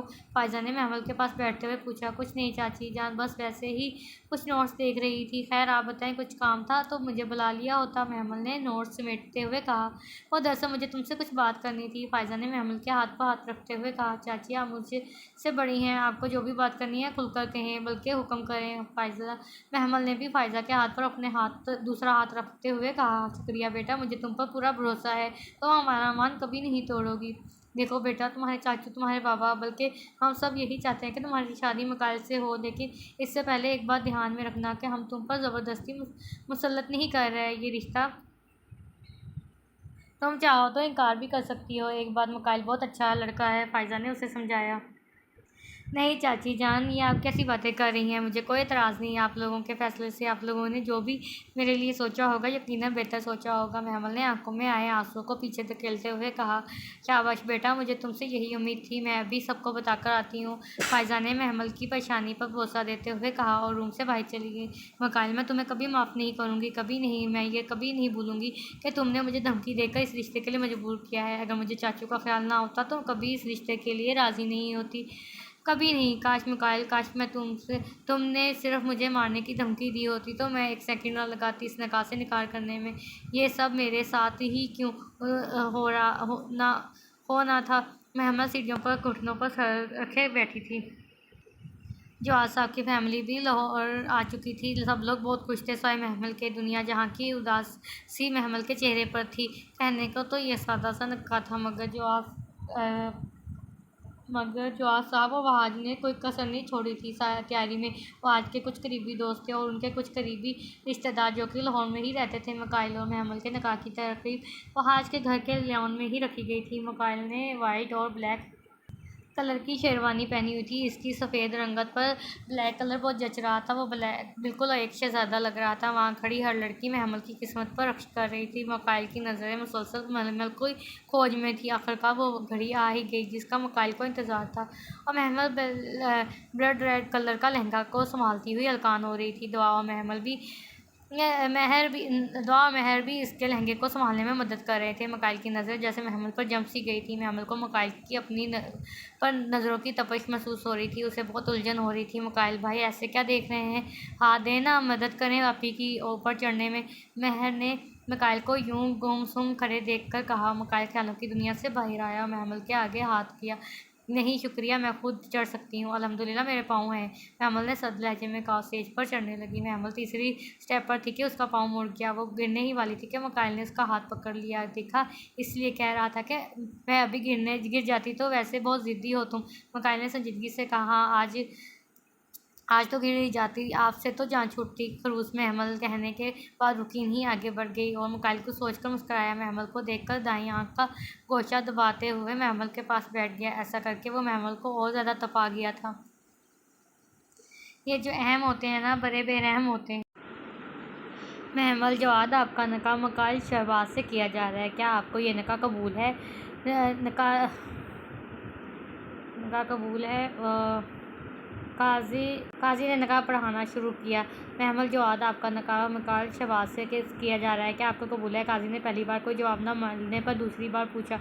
महमल खामोश सी बैठी थी। वहाज महमल को यूं गुमसुम बैठे देखकर मोहब्बत से उसके सर पर हाथ रखा। महमल को मकाइल की दी गई सारी धमकियाँ याद आ गई। कबूल है कहते साथ ही महमल की आंखों से दो मोती टूटकर गिरे। क्या आपको कबूल है? कबूल है क्या? आपको कबूल है? कबूल है। महमल बेआवाज़ आंसुओं से रो रही थी। निकाह मुबारक हो मेरी जान, मकाइल कहता हुआ महमल के पास बैठ गया। आज से तुम मेरी मलकियत हो। चलो अब रोना बंद करो।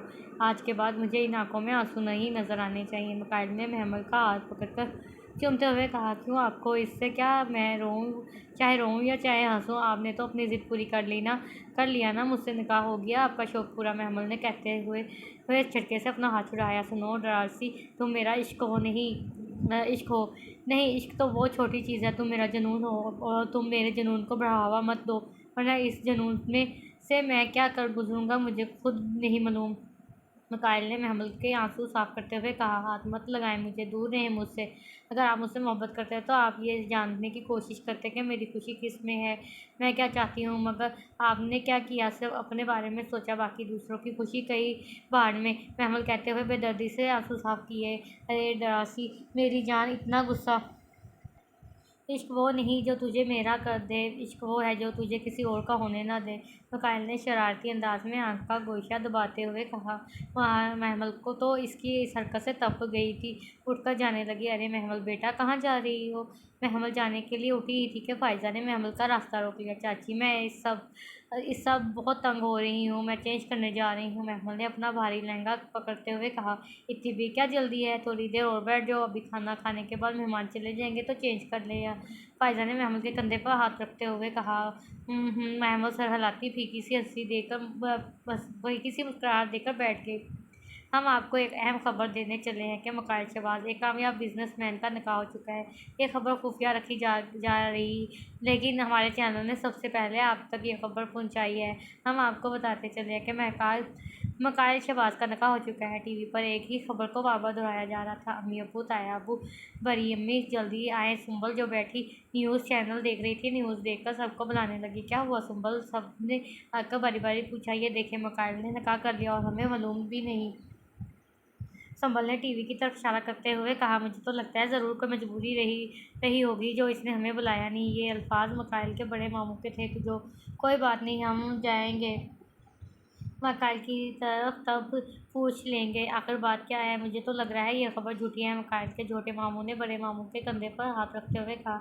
यूनी में मामूल से ज़्यादा चहलकदमी थी क्योंकि आज न्यू स्टूडेंट्स का फर्स्ट डे था। अचानक यूनिवर्सिटी में ब्लैक कलर की लैंड क्रूज़र दाखिल हुई। बहुत से लोग गाड़ी को रक्स भरे नज़रों से देख रहे थे। बॉडीगार्ड ने गाड़ी का अदब से दरवाज़ा खोला और वो अपनी माइल कर देने वाली शख्सियत के साथ बाहर निकला। वहाँ खड़े हर लड़के ने उसके जैसा होने की शिद्दत से ख्वाहिश की कि कुछ की आंखों में रक्स था तो कुछ की आंखों में हसद। हारून ने अपनी आंखों से चश्मा उतार कर एक नज़र यूनी को देखा। Can I help you girl? अचानक कुछ लड़कियां हारून के इर्द गिर्द जमा हो गईं। अब ये हारून कुछ कहने ही लगा वाला था कि अचानक उसकी नज़र सामने खड़ी महमल पर पड़ी, जो शायद किसी लड़के को इस डिपार्टमेंट के बारे में बता रही थी। हारून की नज़र महमल से हटना भूल गई थी। फिर वो इन लड़कियों को नो थैंक्स कहकर महमल की तरफ बढ़ा और पीछे लड़कियां उसकी पुष्प को तकती रह गई थीं। Excuse me. हारून ने अपनी दिलकश आवाज़ से महमल को अपनी तरफ मुतवज्जो किया। जी बताएं, मैं आपकी क्या हेल्प कर सकती हूँ? महमल ने मासूमाना अंदाज में सवाल किया। फिर हारून ने उसे एक चिट दी जिसमें शायद उस मतलूबा पता लिखा था कि क्या आप मुझे यहाँ पहुँचा सकते हैं? जी ज़रूर, महमल ने एक नज़र चिट को देखते हुए कहा और ये उसे रास्ता बताने लगी। हारून चिट लेकर चला गया। अभी हारून को गए 5 मिनट ही हुए थे कि वो दोबारा आ गया। मुझे नहीं समझ आई, प्लीज़ आप मुझे सब दोबारा बता दें, हारून ने मासूमियत से कहा। महमल हल्का सा मुस्कुराए। उसे दोबारा बताने लगी। मुझे नहीं समझ आई, प्लीज़ मुझे वहाँ तक छोड़ें, हारून ने उलझते हुए लहजे में कहा। ओके, फॉलो मी, महमल कहती आगे बढ़ गई और हारून उसके पीछे पीछे चल दिया।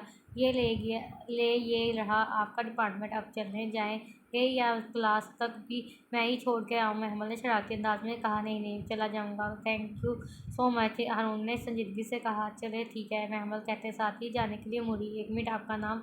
हारून ने कुछ याद आने पर पूछा। महमल कहने के बाद रुकी नहीं, आगे बढ़ गई। अरे मैडम, कुछ तो ख्याल करें, ऐसा चलाएं, आकर कुछ हो गया तो? ड्राइवर ने फिक्रमंद होकर कहा। महमल, जो कि फुल स्पीड में गाड़ी चला रही थी, जब वो मुल्तान में थी तब उसने गाड़ी चलाना सीखी थी और ये शौक भी उसका वहाज ने ही पूरा किया था। 1 मिनट पहले तो मैं तुम्हारा बंदोबस्त करती हूँ। बोले ही जा रहे हो, महमल ने गाड़ी साइड पर लगाते हुए कहा। अब महमल ड्राइवर के मुंह पर टेप लगा रही थी। टेप लगाने के बाद महमल ने इर्द गिर्द देखा तो उसे एक रस्सी का एक टुकड़ा मिल गया। तो महमल ने ड्राइवर के हाथ भी बांध दिए और ड्राइवर को पिछली सीट पर बैठने को कहा और ड्राइवर बेचारा आराम से जाकर पिछली सीट पर बैठ गया। अब महमल फिर से ड्राइव करने लगी। महमल अब भी फुल स्पीड में गाड़ी चला रही थी। 2-3 बार तो उसका एक्सीडेंट होते होते बचा। सामने से आती कार को देखकर महमल को लगा कि बस अब तो वो गई। तो महमल ने गाड़ी की ब्रेक लगाई। गाड़ी रुकते रुकते भी सामने वाली गाड़ी से टकरा गई। महमल ये देखे बिना के मुकाबल कौन है, गाड़ी से उतरी और उस पर बरस पड़ी। वो देखकर नहीं चला सकते हैं गाड़ी, बेचारी, गाड़ी की आंख तो तोड़ दी, महमल ने हेडलाइट को देखकर कहा, जो कि टूट चुकी थी और उसके इर्द गिर्द 2-3 खराशें पड़ी थीं। नज़र नहीं आता, अंधे हो? महमल कहती कहती रुक गई क्योंकि सामने खड़ा शख्स उसे गुस्से से देख रहा था। ड्राइवर कहाँ है? मकाइल ने गरजदार आवाज़ में पूछा। वो क्या? वो मकाइल फिर गुस्सा हुआ। वो पिछली सीट पर। महमल पहले तो उछली, फिर जल्दी से बोली। मकाइल ने पहले ड्राइवर के मुंह से टेप हटाई, फिर उसके हाथ खोले।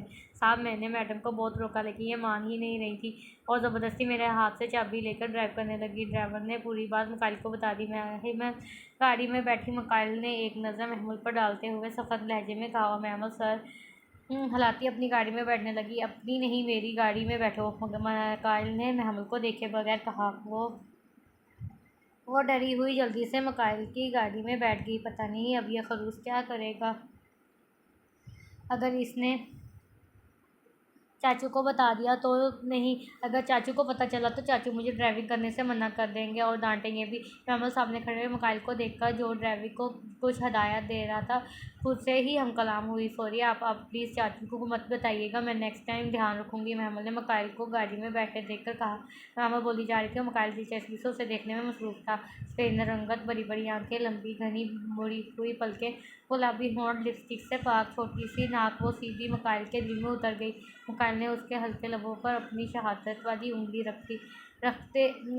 नहीं बताऊंगा, लेकिन एक शर्त है। मकाइल की नज़रें अभी भी महमल के चेहरे का तवाफ कर रही थी। शर्त? कैसी शर्त? महमल ने आईब्रो खिंचाते हुए कहा। तुम आज के बाद ड्राइविंग नहीं करोगी। मकाइल ने महमल का गाल सुलहाते हुए कहा। क्यों? महमल ने मकाइल का हाथ अपने गाल से हटाते हुए कहा। त्रासी, तुम्हें पता है तुम पहली वो शख्स हो जिसकी ना को मैं इग्नोर कर देता हूँ क्योंकि तुम मेरी जान हो। मकाइल ने कहते साथ ही अपना लम्स महमल की पेशानी पर छोड़ा। मुझसे बदला लेने के लिए आप ये सब कर रहे हैं ना? वो जब मैंने आप पर पानी गिराया था, इस बात का बदला ले रहे हैं ना? आपको क्या हो गया? मैंने सॉरी बोला तो था। मैंने कौन सा एसिड डाल दिया था? पानी ही तो था। महमल अपनी ही धुन में बोली जा रही थी। अब की बार मकाइल ने महमल के मुंह पर हाथ रखा और उसकी आंखों में देखने लगा। महमल वही जम सी गई। अभी तो हम बदले हैं जाना, बदले तो अभी बाकी हैं। मकाइल ने उसके चेहरे पर आए बालों की लिटों को पीछे करते हुए कहा। हाय छिपकली, क्या कर रही हो? रेहान ने लॉन्च में इंटर होती महमल को बैठे देखकर कहा। ओए लसूड़े, छिपकली किसको बोला? महमल ने अपनी आस्तीन को ऊपर चढ़ाते हुए कहा, जैसे लड़ने के लिए तैयार खड़ी हो। जाहिर है तुम्हें ही कहा है, रेहान ने सोफे पर बैठते हुए कहा। और तुम खुद क्या हो लसूड़े? और मुझसे ज़रा ध्यान से बात किया करो, मुस्तकबिल की डिज़ाइनर हूँ मैं।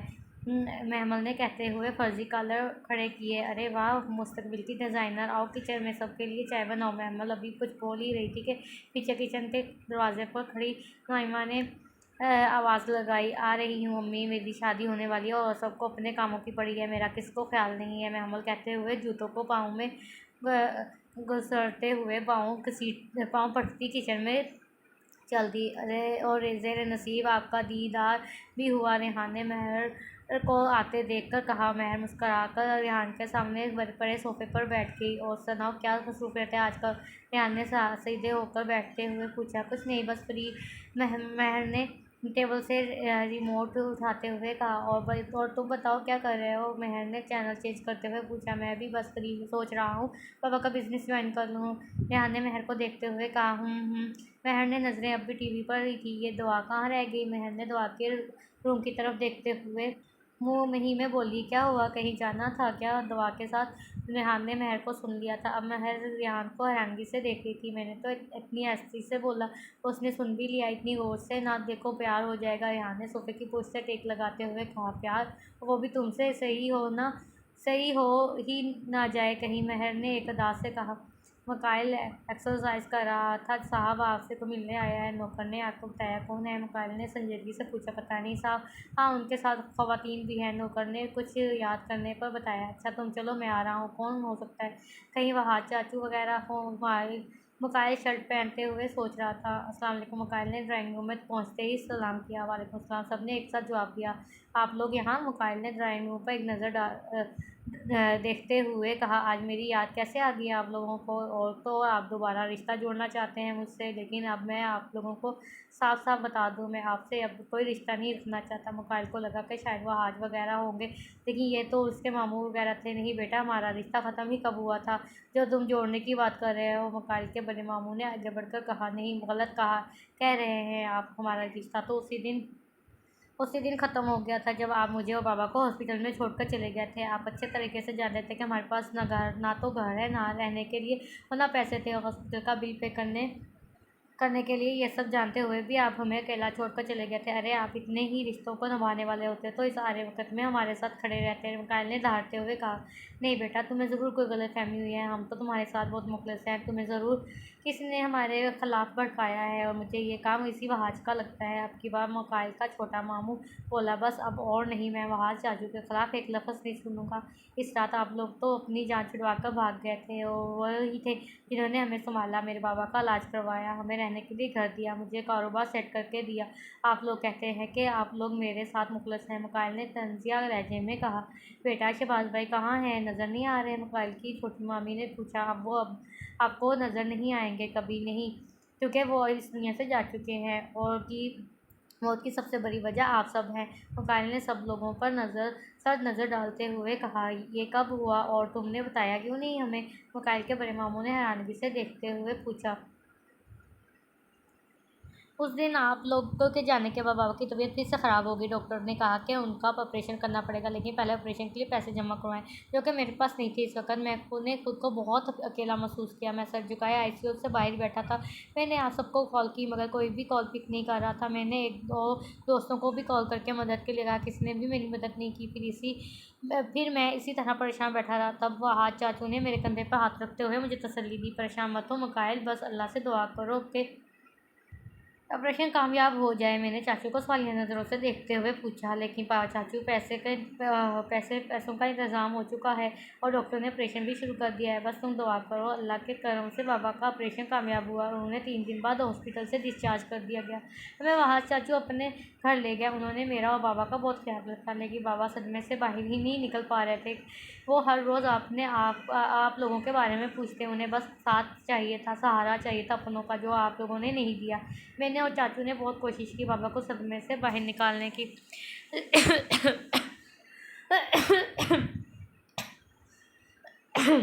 लेकिन वो नहीं निकल पाए। इस दुनिया से रुखसत हो गया, मिकाइल कहता हुआ वहीं सोफे पर बैठ गया। कितनी थकन थी उसके लहजे में, उसके अंदाज में। वो आखिरी वक्त तक आप लोगों का इंतज़ार कर रहे थे। आप लोग नहीं आए, पलट कर देखा तक नहीं। अब की बार मिकाइल ने दहाड़ते हुए कहा, चले जाएं आप लोग यहाँ से, इससे पहले कि मैं कुछ कर गुजरूँ। चले जाएं। आज के बाद मैं आप लोगों के लिए मर गया और आप लोग मेरे लिए। मिकाइल ने रुख मोड़कर कहा, बेटा हो सके तो हमें माफ़ कर देना, हमें वाकई इस बात का इल्म नहीं था। मिकाइल का बड़ा मामू कहता हुआ बाइक चला गया और बाकी सब भी उसके पीछे चल दिए। मिकाइल जैसे ही लॉन्च में इंटर हुआ, सामने दुश्मन जान को सोफे पर सोते पाया। महमूद के आसपास किताबें बिखरी पड़ी थी। वो बड़े मज़े से एक हाथ में किताब लिए सो रही थी। किताबें पास रख कर ही सो जाते हैं स्टूडेंट, कभी नींद की गोली नहीं खाया करते। महमूद सोती हुई बहुत मासूम लग रही थी। मिकाइल ने 1 मिनट भी ज़ाया किए बगैर उसे बाहों में उठाया और आस के कमरे में उसके बेड पर ले जाकर लिटा दिया। मुझे ये गवारा नहीं कि मेरी जान यूँ बेसुकून रहे, मिकाइल कहते हुए उसके साथ ही बेड पर टिक गया और काफ़ी देर तक उसे देखता रहा। फिर उसके आंखों पर बोसा लेते उसे बिना देखे ही रूम से चला गया, क्योंकि वो जानता था कि अगर उसने महमूद को देखा तो नहीं जा पाएगा। खैर महमूद ने महवल के कान में सरगोशी करते हुए कहा, ओ हरून, कैसे हो? कहाँ गायब थे? नज़र ही नहीं आए। मैंने तो यही था, बस तुम्हें नज़र ही नहीं आया। अच्छा महमूद, तुमसे एक काम था, हरून ने महमूद के पास बेंच पर बैठते हुए कहा। हम मुझसे क्या काम पड़ गया? महमूद ने बैग कंधे पर डालते हुए पूछा। वो मुझे तुम्हारे नोट्स चाहिए थे, मेरे एक दोस्त को चाहिए। अच्छा, वो घर पड़े हैं, मैं कल ला दूँगी, महमूद ने संजीदगी से कहा। महमूद और हरून में काफ़ी अच्छी दोस्ती हो चुकी थी। हरून का पूरी यूनिवर्सिटी में एक रोक सा था। तमाम स्टूडेंट हरून से और इसके गैंग से डरते थे। हरून की महमूद से दोस्ती की वजह कोई भी लड़का महमूद के करीब भी नहीं बढ़ता था। भाभी, बस अब आप लोग भी हमारी अमानत हमें सौंप ही दें, फ़ायज़ा ने चाय का कप टेबल पर रखते हुए कहा। कौन सी अमानत? मैं समझी नहीं। नाइमा ने आईब्रो खिंचाते हुए कहा। अरे भाभी, महर की बात कर रही हूँ। आज ने भी हिस्सा डाला। हाँ, तुम्हारी ही अमानत है, जब चाहे ले लो, जवाद साहब ने पूरे तमाम लहजे में कहा। तो बस फिर ठीक है, जिस दिन महमूद की रुखसती होगी उसी दिन रेहान और महर की मंगनी कर देंगे, क्योंकि मुझे लगता है कि अब बच्चों से छुपाना नहीं चाहिए। अब उन्हें भी बता देना चाहिए कि उनका रिश्ता बचपन में ही तय हो गया था। फ़ायज़ा ने जैसे पत्ते की बात की हो। ठीक है, हमें भी कोई ऐसे ही लगता है। दुआ साहब ने कुछ सोचते हुए कहा, खैर तो है आजकल क्या खरूस नज़र नहीं आ रहा। महमल अपने रूम में बैठी नकाब की तस्वीरें देख रही थी। मकाइल की तस्वीर देखते हुए महमल खुद से ही हम कलाम हुई। ये मुझे क्या हो गया है? मैं इस पर उसके बारे में क्यों सोच रही हूँ? कहीं मुझे इससे मोहब्बत तो नहीं हो गई? ऐसा नहीं हो सकता। मुझे वो भी इस खरूस से नहीं, इतने बुरे दिल नहीं आए। महमल ने सोचते हुए झंझरी ली और अरे वाह, इस तस्वीर में तो बड़ा हैंडसम लग रहा है महमल। पक्का तुझे इससे मोहब्बत हो गई है। महमल को अपने ज़मीर की आवाज़ आई। बाबा, यूनी में एक लड़की है जो मुझे बहुत पसंद है। लेकिन हारून ने संजीदगी से कहा, लेकिन क्या बेटा? फ़याज़ ने हारून के कंधे पर हाथ रखते हुए पूछा। लेकिन बाबा, वो किसी के निकाह में है। हारून ने उलझलते हुए लहजे में कहा, कौन है वो? मेरा मतलब किसके निकाह में है वो? फ़याज़ ने कुछ सोचते हुए कहा, पता नहीं बाबा, लेकिन मुझे वो चाहिए। हारून ने बाज़ेद होकर कहा, तुम बस ये पता लगाओ कि किसके निकाह में है, बाकी काम मुझ पर छोड़ दो। फ़याज़ ने किसी को कॉल करते हुए कहा, आज महमल और मकाइल की रुखसती थी और महर और रियान की मंगनी कहाँ था। मंगनी का कहा था, इतनी गौर से मत देखो, मोहब्बत हो जाएगी। हो गई ना? रिहान ने महर के कान में सरगोशी की। कोई मोहब्बत वहब्बत नहीं हुई। मुझे खुश फहमी है तुम्हारी। महर ने मुस्कुराकर मेहमानों को रिसीव करते हुए कहा, अच्छा तो फिर शादी के लिए हाँ क्यों किया? रेहान ने पास खड़ी बच्ची की प्लेट से फूल उठाते हुए कहा, किसी खुशफहमी में मत रहो तुम। वो सब बड़े कह रहे थे तो मैं मान गई। महमल कहते थे कि बात दुखी नहीं, आगे बढ़ गई। तुम जो कह लो जाना, मगर मुझे पता है तुम भी मुझे पसंद करने लगी हो। रेहान खुद से कलाम होता फूलों को हवा में उछालकर स्टेज की तरफ बढ़ गया। महमल रुखसत होकर मकाइल के घर आ चुकी थी और मकाइल महमल को दरवाजे पर छोड़कर खुद किसी ज़रूरी काम का कहकर चला गया। महमल जैसे ही घर में दाखिल हुई, इस पर फूलों की बरसात हो गई। खुश आमदीद मैडम। कतार में खड़ी मुलाजमाओं में से एक ने आगे बढ़कर महमल को खूबसूरत फूलों का गुलदस्ता दिया, जिसे महमल ने मुस्करा कर कबूल किया। महमल को यह सब एक हसीन ख्वाब की तरह लग रहा था, मगर जैसे ही उसकी नज़रें दीवार पर लगे उसके सब उस असले पर पड़ी, वो वहीं सहम गई। ये क्या? महल ने एक नज़र दीवार पर डालते झिझकते हुए कहा, वो दरअसल मैम, हमारे साहब को असले का बहुत शौक़ है। आइए मैम, आपको आपके रूम तक छोड़ दूँ। मुलाजमा ने बहुत अदब से कहा। महमल खौफ के आलम में उसके साथ चल दी। महमल इस वाक़ये के बाद इस असले से बहुत डरती थी। महमल जैसे ही रूम में दाखिल हुई, सामने लगी दीवार पर गन बिल्कुल वैसे ही गन जैसी थी जो महमल ने बचपन में हुए वाक़ये में देखी थी, और वो वाक़या महमल की आंखों के सामने किसी फिल्म की तरह चल रहा था। सामने से आती मुलाजमा को देखकर महमल ने फ़ौरन खुद को कमरे में बंद कर लिया। मैम दरवाज़ा खोलें, आकर साहब को पता चला तो गुस्सा करेंगे। मुलाजमा महमल के यूँ दरवाज़ा बंद करने पर घबरा कर बोली, चली जाओ, मैं दरवाज़ा नहीं खोल रही। महमल ने चीखते हुए कहा, वहीं दरवाजे के पास बैठकर ज़ारो कतार रोने लगी। बाबा, मुझे पता चल गया महमल किसके निकाह में है, लेकिन वो बहुत ताकतवर आदमी है, हम इसका मुकाबला नहीं कर सकते। लेकिन मुझे महमल हर हाल में चाहिए। मुझे नहीं पता कैसे, लेकिन मुझे चाहिए, क्योंकि अब वो मेरा महमल से दूर रहने में मुझे आखिरी बार वार्न कर रहा हूँ। वो मेरे निकाह में है तो क्या निकाह टूट भी सकता है, और वैसे भी वो तुम्हारे साथ खुश नहीं है। वो बहुत जल्द तुमसे खला ले लेगी। वो मुझसे मोहब्बत करती है तो जो मर्ज़ी कर ले, आखिर में तो उसने मेरे पास ही आना है। मैं उससे तुमसे इतना वज़न कर दूँगा कि वो तेरे सर से भी खौफ खाएगी। बकवास बंद कर अपनी ज़लील इंसान, मुकाइल ने कहते हुए हारून के मुँह पर मुक्का मारा तो उसके नाक में से खून बहना शुरू हो गया। हारून आगे बढ़ा ही था कि अपना बदला लेने के लिए, तभी मुकाइल के आदमियों ने उस पर अपनी गन तान दी। देख लूँगा तुम्हें मुकाइल, देख लूँगा, हारून कहता नाक से खून साफ करता वहाँ से चला गया।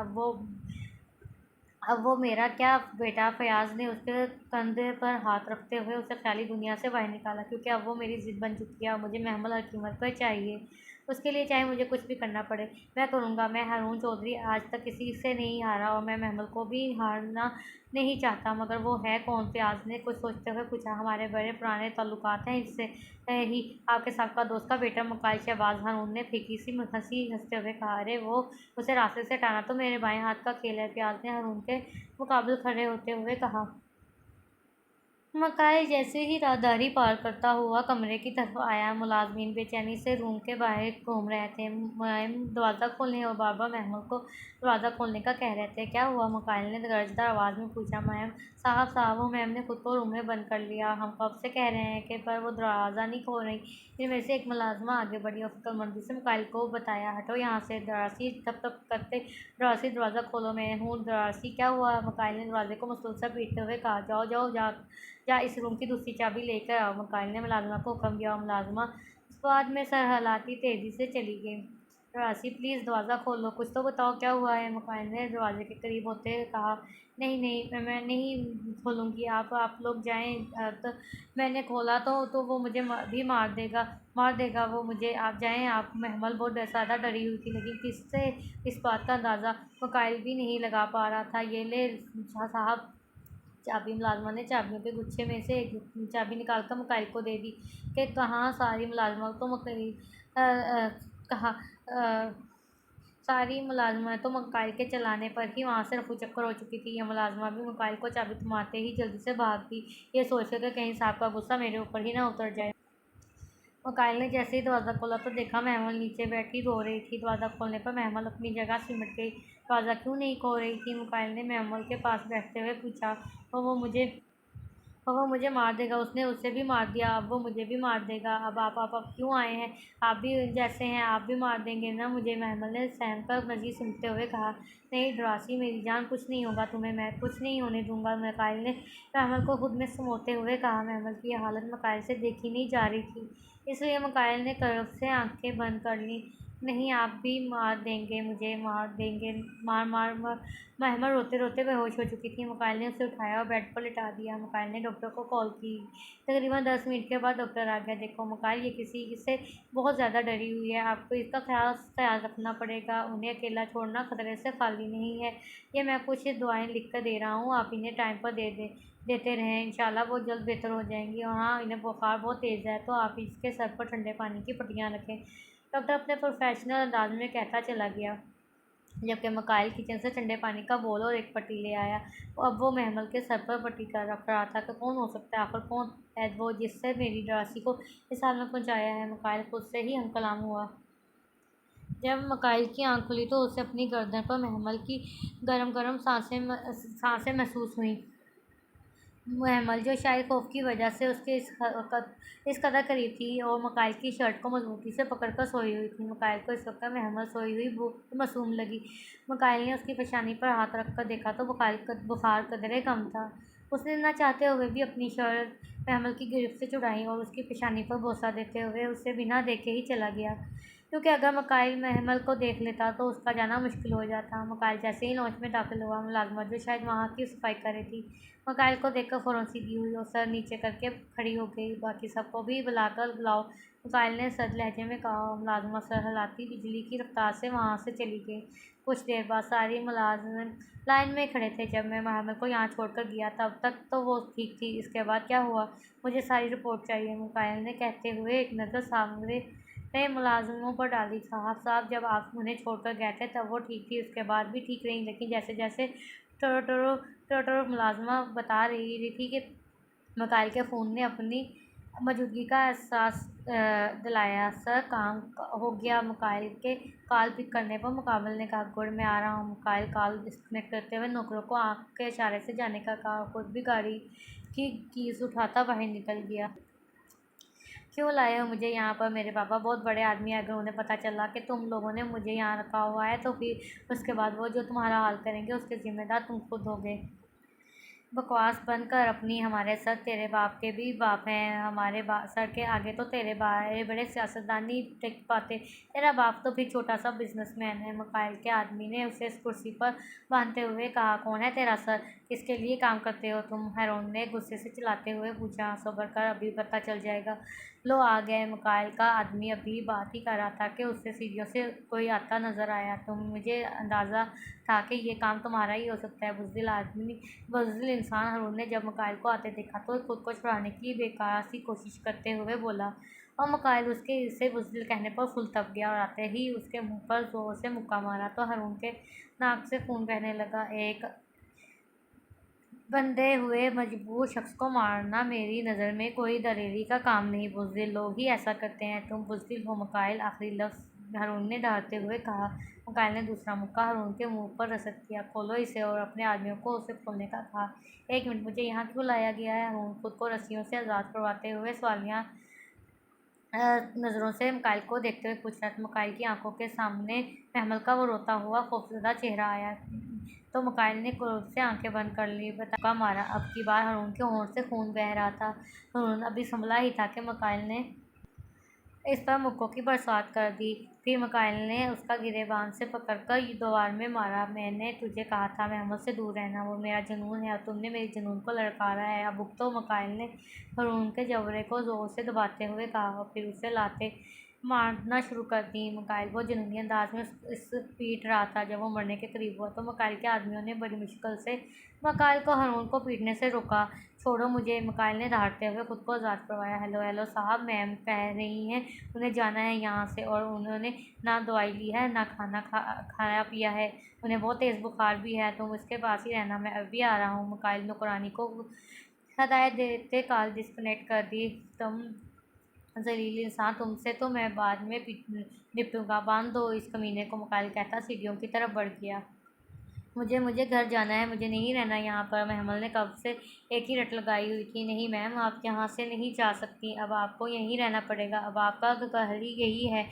नौकरानी ने उसे समझाने की कोशिश की। नहीं नहीं, ये मेरा घर, हटो मेरे आगे से। महमल नौकरानी को साइड पर करती बेड से उतरी। ड्रासी महमल चकरा कर करने ही लगी थी कि मुकाइल ने आकर उसे थाम लिया। छोड़ो मुझे घर जाना है, ये मेरा घर नहीं है, मुझे जाने दो प्लीज़, वरना वो मुझे मार देगा। महमल अब बेआवाज़ आंसुओं से रो रही थी और रोते रोते फिर से बेहोश हो चुकी थी।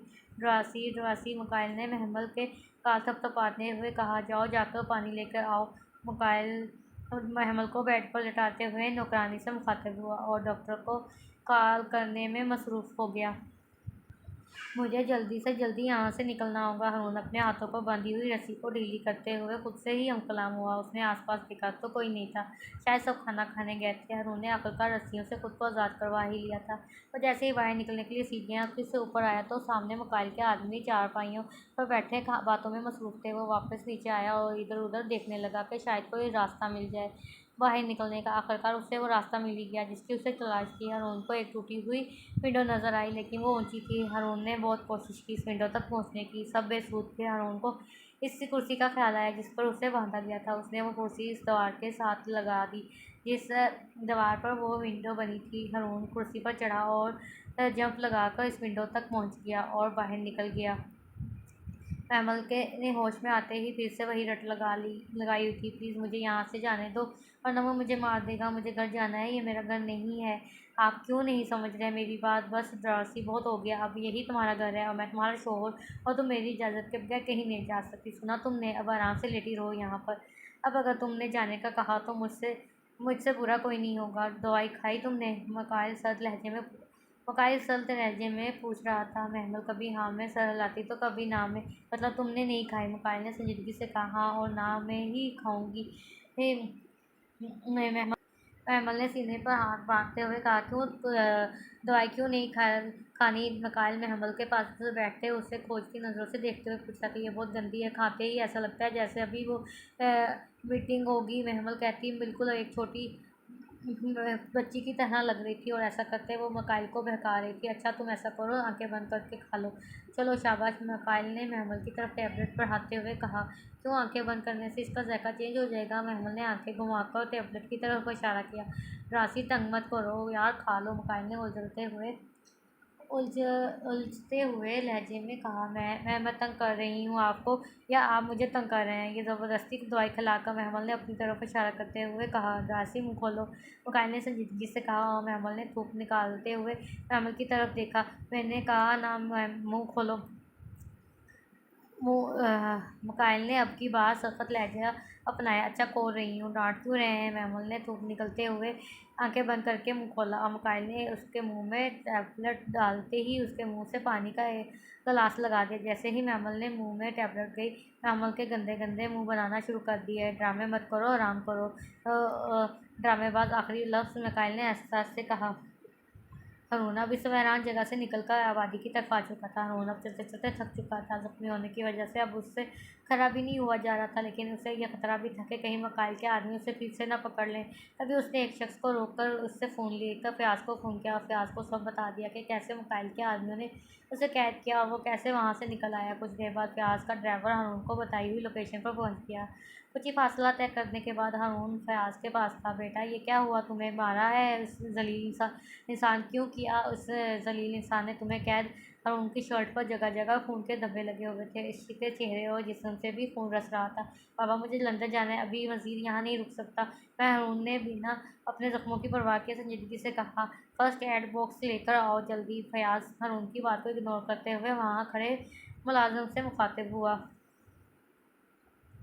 पापा, मैंने यहाँ से जाना है, मैं नहीं रहना चाहता यहाँ। आप प्लीज़ मेरी टिकट करवा दें। हारून ने उलझे हुए लहजे में कहा। अच्छा बेटा, चले जाना, पहले तुम ठीक हो जाओ। फिर फ़याज़ ने संजीदगी से कहा। नहीं पापा, मैं इतना इंतज़ार नहीं कर सकता।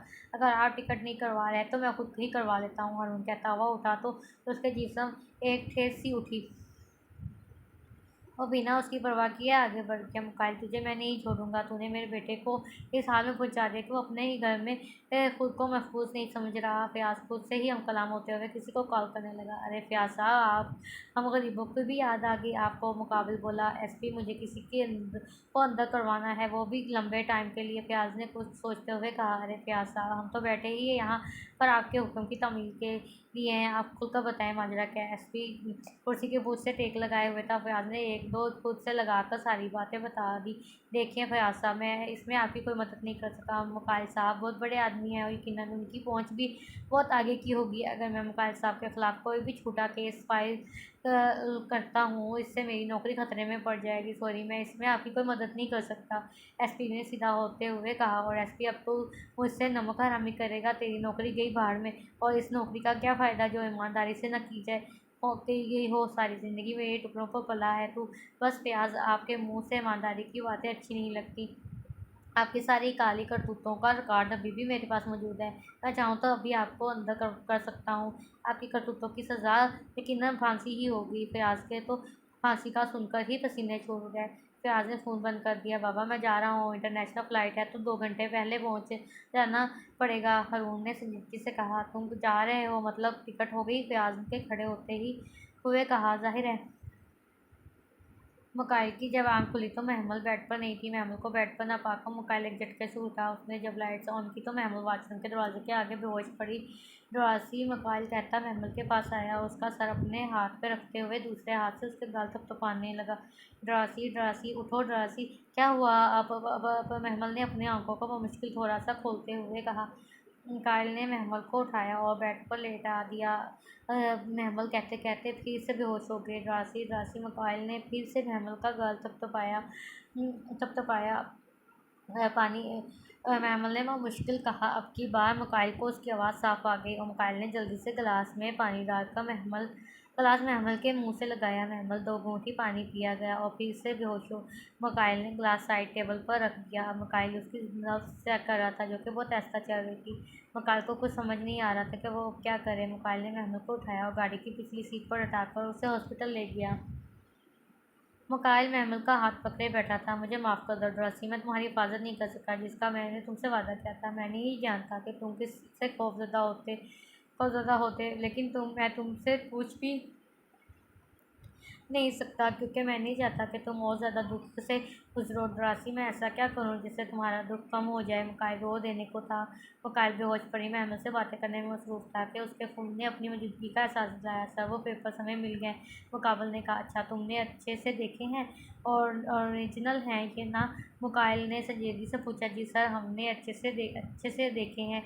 मैं अभी थोड़ा बिज़ी हूँ, कल शाम को मैं तुम्हें कॉल करूँगा तो तुम वो पेपर्स लेकर मेरी बताई हुई जगह पर आना। मुकाइल कहते हुए महमल का हाथ कभी अपनी आंखों पर रखता तो कभी अपने होठों पर। ओके सर, मुकाबिल ने कहा और फ़ोन बंद कर दिया। महर, अरे बेटा रुको तो सही। महर नहीं, मैं आप ही को सरप्राइज़ दूंगी। आप भी बहुत खुश होंगी मुझे देखकर। मैं आप ही का वो खुशी वाला चेहरा देखना चाहती हूँ। नईमा नईमा महर को आवाज़ देती रहेगी और महर बिना उसकी परवाह किए अंदर की जानब बढ़ गई। महर जैसे ही लॉन्च में एंटर हुई तो उसकी हालत भी महमल से कम नहीं थी। अब उसे बस महमल की फ़िक्र खाई जा रही थी। महर ये बात अच्छे से जानती थी कि महमल को असले से बहुत डर लगता है। सुनो, ये महमल आप ही कहाँ है? महर ने लाउंज में आती मुलाजमा से पूछा, वो तो हॉस्पिटल है। मुलाजमा ने संजीदगी से कहा, क्यों, कौन है हॉस्पिटल? मकाइल भाई और महर? आप ही तो ठीक है ना? महर की छठी हिस्स कुछ बुरा बनने का बता रही थी। जी साहब तो ठीक है, लेकिन मैम जब से आई हैं तब से मैम की तबीयत ख़राब है। पता नहीं क्या हुआ है उन्हें, हर वक्त कहती रहती है कि वो मुझे मार देगा। मुलाजमा ने शहादत वाली उंगली ठोडी पर रखते हुए कहा। मुलाजमा की बात सुन के महर सर पीट कर बाहर की दौड़ लगाई। बाबा चाचू, हमें हॉस्पिटल जाना हो ना हो। सामने से आते जवाद और वहाज से बोली, लेकिन क्यों बेटा, क्या हुआ? वहाज ने पूछा। या अल्लाह खैर। नईमा और फायजा एक साथ बोली। वो महमल आपी की तबीयत ख़राब है। पता है क्या हुआ है था? खोया हुआ है उन्हें। चाचू आप चले ना, फिर देखते हैं क्या हुआ है उन्हें। महर ने वहाज का बाजू पकड़ते हुए कहा। हाँ बेटा चलो, इंशाल्लाह अल्लाह सब खैर होगी। जवाद ने कहा और सब पोर्च की तरफ बढ़े जहाँ गाड़ियाँ खड़ी थी। मकाइल महमल का हाथ पकड़ कर बैठा था। जब दरवाज़ा खुला और वहाज, जवाद वगैरह अंदर आए, महमल मेरी बच्ची नाइमा आगे बढ़कर महमल के सर पर प्यार करते हुए बोली। और मकाइल इन सब के सामने बहुत शर्मिंदा हुआ, ये सोच कर कि उसके ससुराली क्या सोचते होंगे कि मैं इनकी बेटी का ख्याल भी नहीं रख सका। मकाइल अभी ये सोच ही रहा था कि महमल को होश आ गया। आप सब लोग यहाँ और मैं यहाँ कैसे आई? महमल ने सबको हैरानी से देखते हुए कहा और उठने लगी। मेरा सर इतना भारी क्यों हो रहा है? महमल ने सर को पकड़ते हुए कहा। अरे बस बेटा, लेटी रहो। फायजा ने उसे उठते देखकर कहा। मकाइल से अब मजीद वहाँ खड़ा रहना नहीं हो रहा था, तो वो नज़रें चुराकर बाहर आ गया और लॉन में रखे बेंच पर आकर बैठ गया। महमल ने उसे जाते नहीं देखा था, लेकिन महर ने देख लिया था।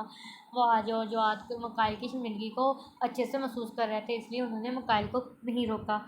मकाइल बेंच पर बैठा था जब महर उसके पास आई। भाई, क्या मैं यहाँ बैठ सक जाऊँ?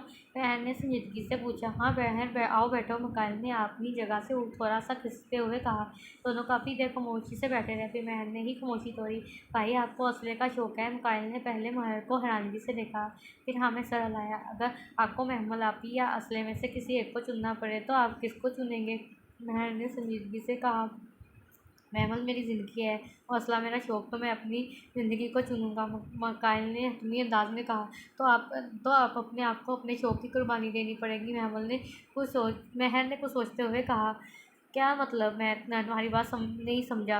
मकाइल ने उलझते लहजे में कहा। इस दिन शदीद गर्मी पड़ रही थी और वो थकी हुई कंधों पर बैग लटकाए स्कूल से वापस आ रही थी। गलियां सुनसान थी, सब लोग गर्मी से बचने के लिए अपने अपने घरों में छुपे बैठे थे। और जैसे ही अगली गली में जाने के लिए मुड़ी तो सामने दो आदमियों की लड़ाई हो रही थी। पहले तो दोनों मुक्कों और लातों से लड़ रहे थे और उन्हें लड़ने देकर वह वहीं रुक गए। वो सहमी हुई सी वहीं खड़ी रही। उनकी लड़ाई भड़की ही जा रही थी। फिर उनमें से एक आदमी ने गन निकाली और मुकाबले पर फायर कर दी। मुकाबले का जिस्म गोलियों से छलनी हो चुका था। मारने वाले शख्स ने आसपास देखा कि किसी ने देखा तो नहीं, लेकिन बदकिस्मती से इस शख्स की नज़र महमल पर पड़ गई। वह शख्स महमल को देखते ही गन पॉकेट में रखकर उसकी तरफ लपका। महमल बिना ये देखे कि वो कहाँ जा रही है दौड़ती चली गई। भागते भागते महमल किसी से टकराई। महमल ने जब ऊपर चेहरा करके देखा तो सामने वहाज था। क्या हुआ महमल बेटा, आप कहाँ भागे जा रहे हो? घर तो हमारा इस तरफ है। वहाज ने मशरक़ की तरफ इशारा करते हुए कहा। वो चाचू, महमल इतनी सहमी हुई थी कि उससे बोला ही नहीं जा रहा था। वहाज ने उसका हाथ पकड़ा और उसे घर ले आया। आपी जब घर आई तो बहुत ज़्यादा डरी हुई थी और आपी को बहुत तेज़ बुखार भी हो गया था। 3-4 दिन तक आपी का बुखार नहीं उतरा था। जैसे ही आपी की तबीयत थोड़ी संभली तो रेहान ने खेलते खेलते गन आपी की तरफ कर दी, तो आपी की तबीयत फिर से बिगड़ना शुरू हो गई। बाबा चाचू ने रेहान की सारी गन्स छुपा दी, मगर फिर भी आपी की तबीयत ठीक नहीं हो रही थी, तो डॉक्टर्स ने जगह चेंज करने का कहा। फिर बाबा और चाचू ने वो घर बेचकर दूसरे मोहल्ले में घर ले लिया। नए घर में आपी की तबीयत ठीक हो रही थी। अब आपी डरती तो थी, मगर बहुत कम। आहिस्ता आहिस्ता आपी का वो डर भी ख़त्म हो गया और हम सब भी इस बात पर ध्यान रखते हैं कि आपी के सामने कोई ऐसी बात ना की जाए। आपी ऊपर से तो यही ज़ाहिर करती है कि उन्हें डर नहीं लगता, लेकिन आज तक भी आपी इस वाक़े को भूली नहीं है। मेरी आपी बहुत बहादुर थी, नहीं है जितना वो ज़ाहिर करती है। मकाइल भाई, वो अंदर से आज भी वही डरी सहमी छोटी बच्ची है। मुकाइल भाई प्लीज़, मैं अपनी आपी को फिर से नहीं खोना चाहती। वो बहुत मुश्किल से ज़िंदगी की तरफ लौटी हैं। महर अब बेआवाज़ बेआवाज़ आंसुओं से रो रही थी। मैं भी महमल को नहीं खोना चाहता, मुझे ज़रूरी काम है, मैं रात तक आ जाऊँगा। वकाल कहते साथ उठा और लंबे-लंबे डग भरता चला गया। महर भी आंसू साफ करती महमल के पास चली आई।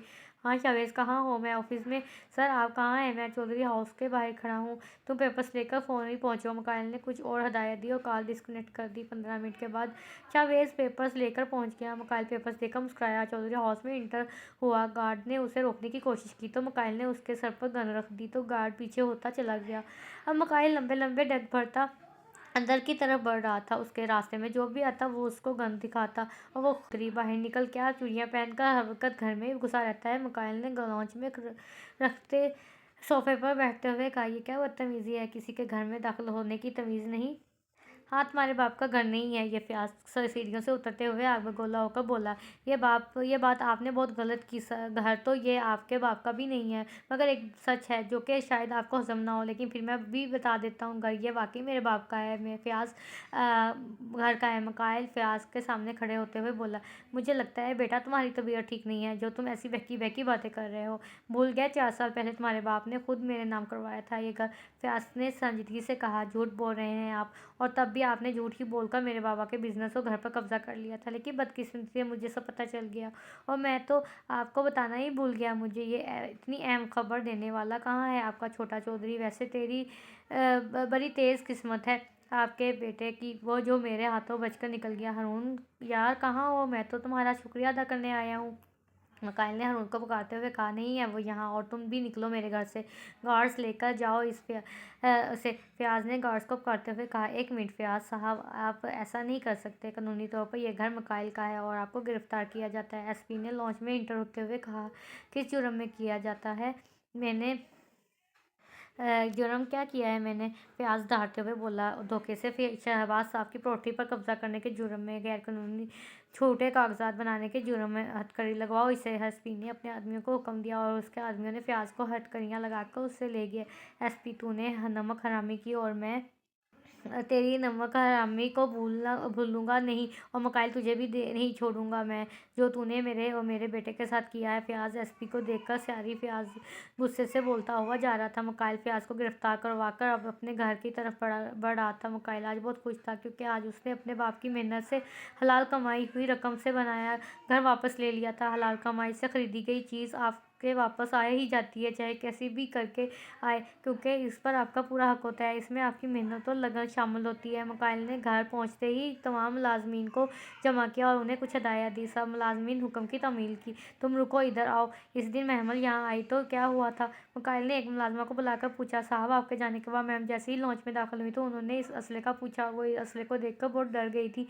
उसकी तबीयत आपके रूम में लगी गन देखकर हो गई थी ख़राब। उसके बाद मैम ने खुद को कमरे में बंद कर लिया। मुलाजमा ने सारी बात बता दी। हम ठीक है, अब तुम जा सकती हो। मकाइल ने कुछ सोचते हुए मुलाजमा को जाने का कहा।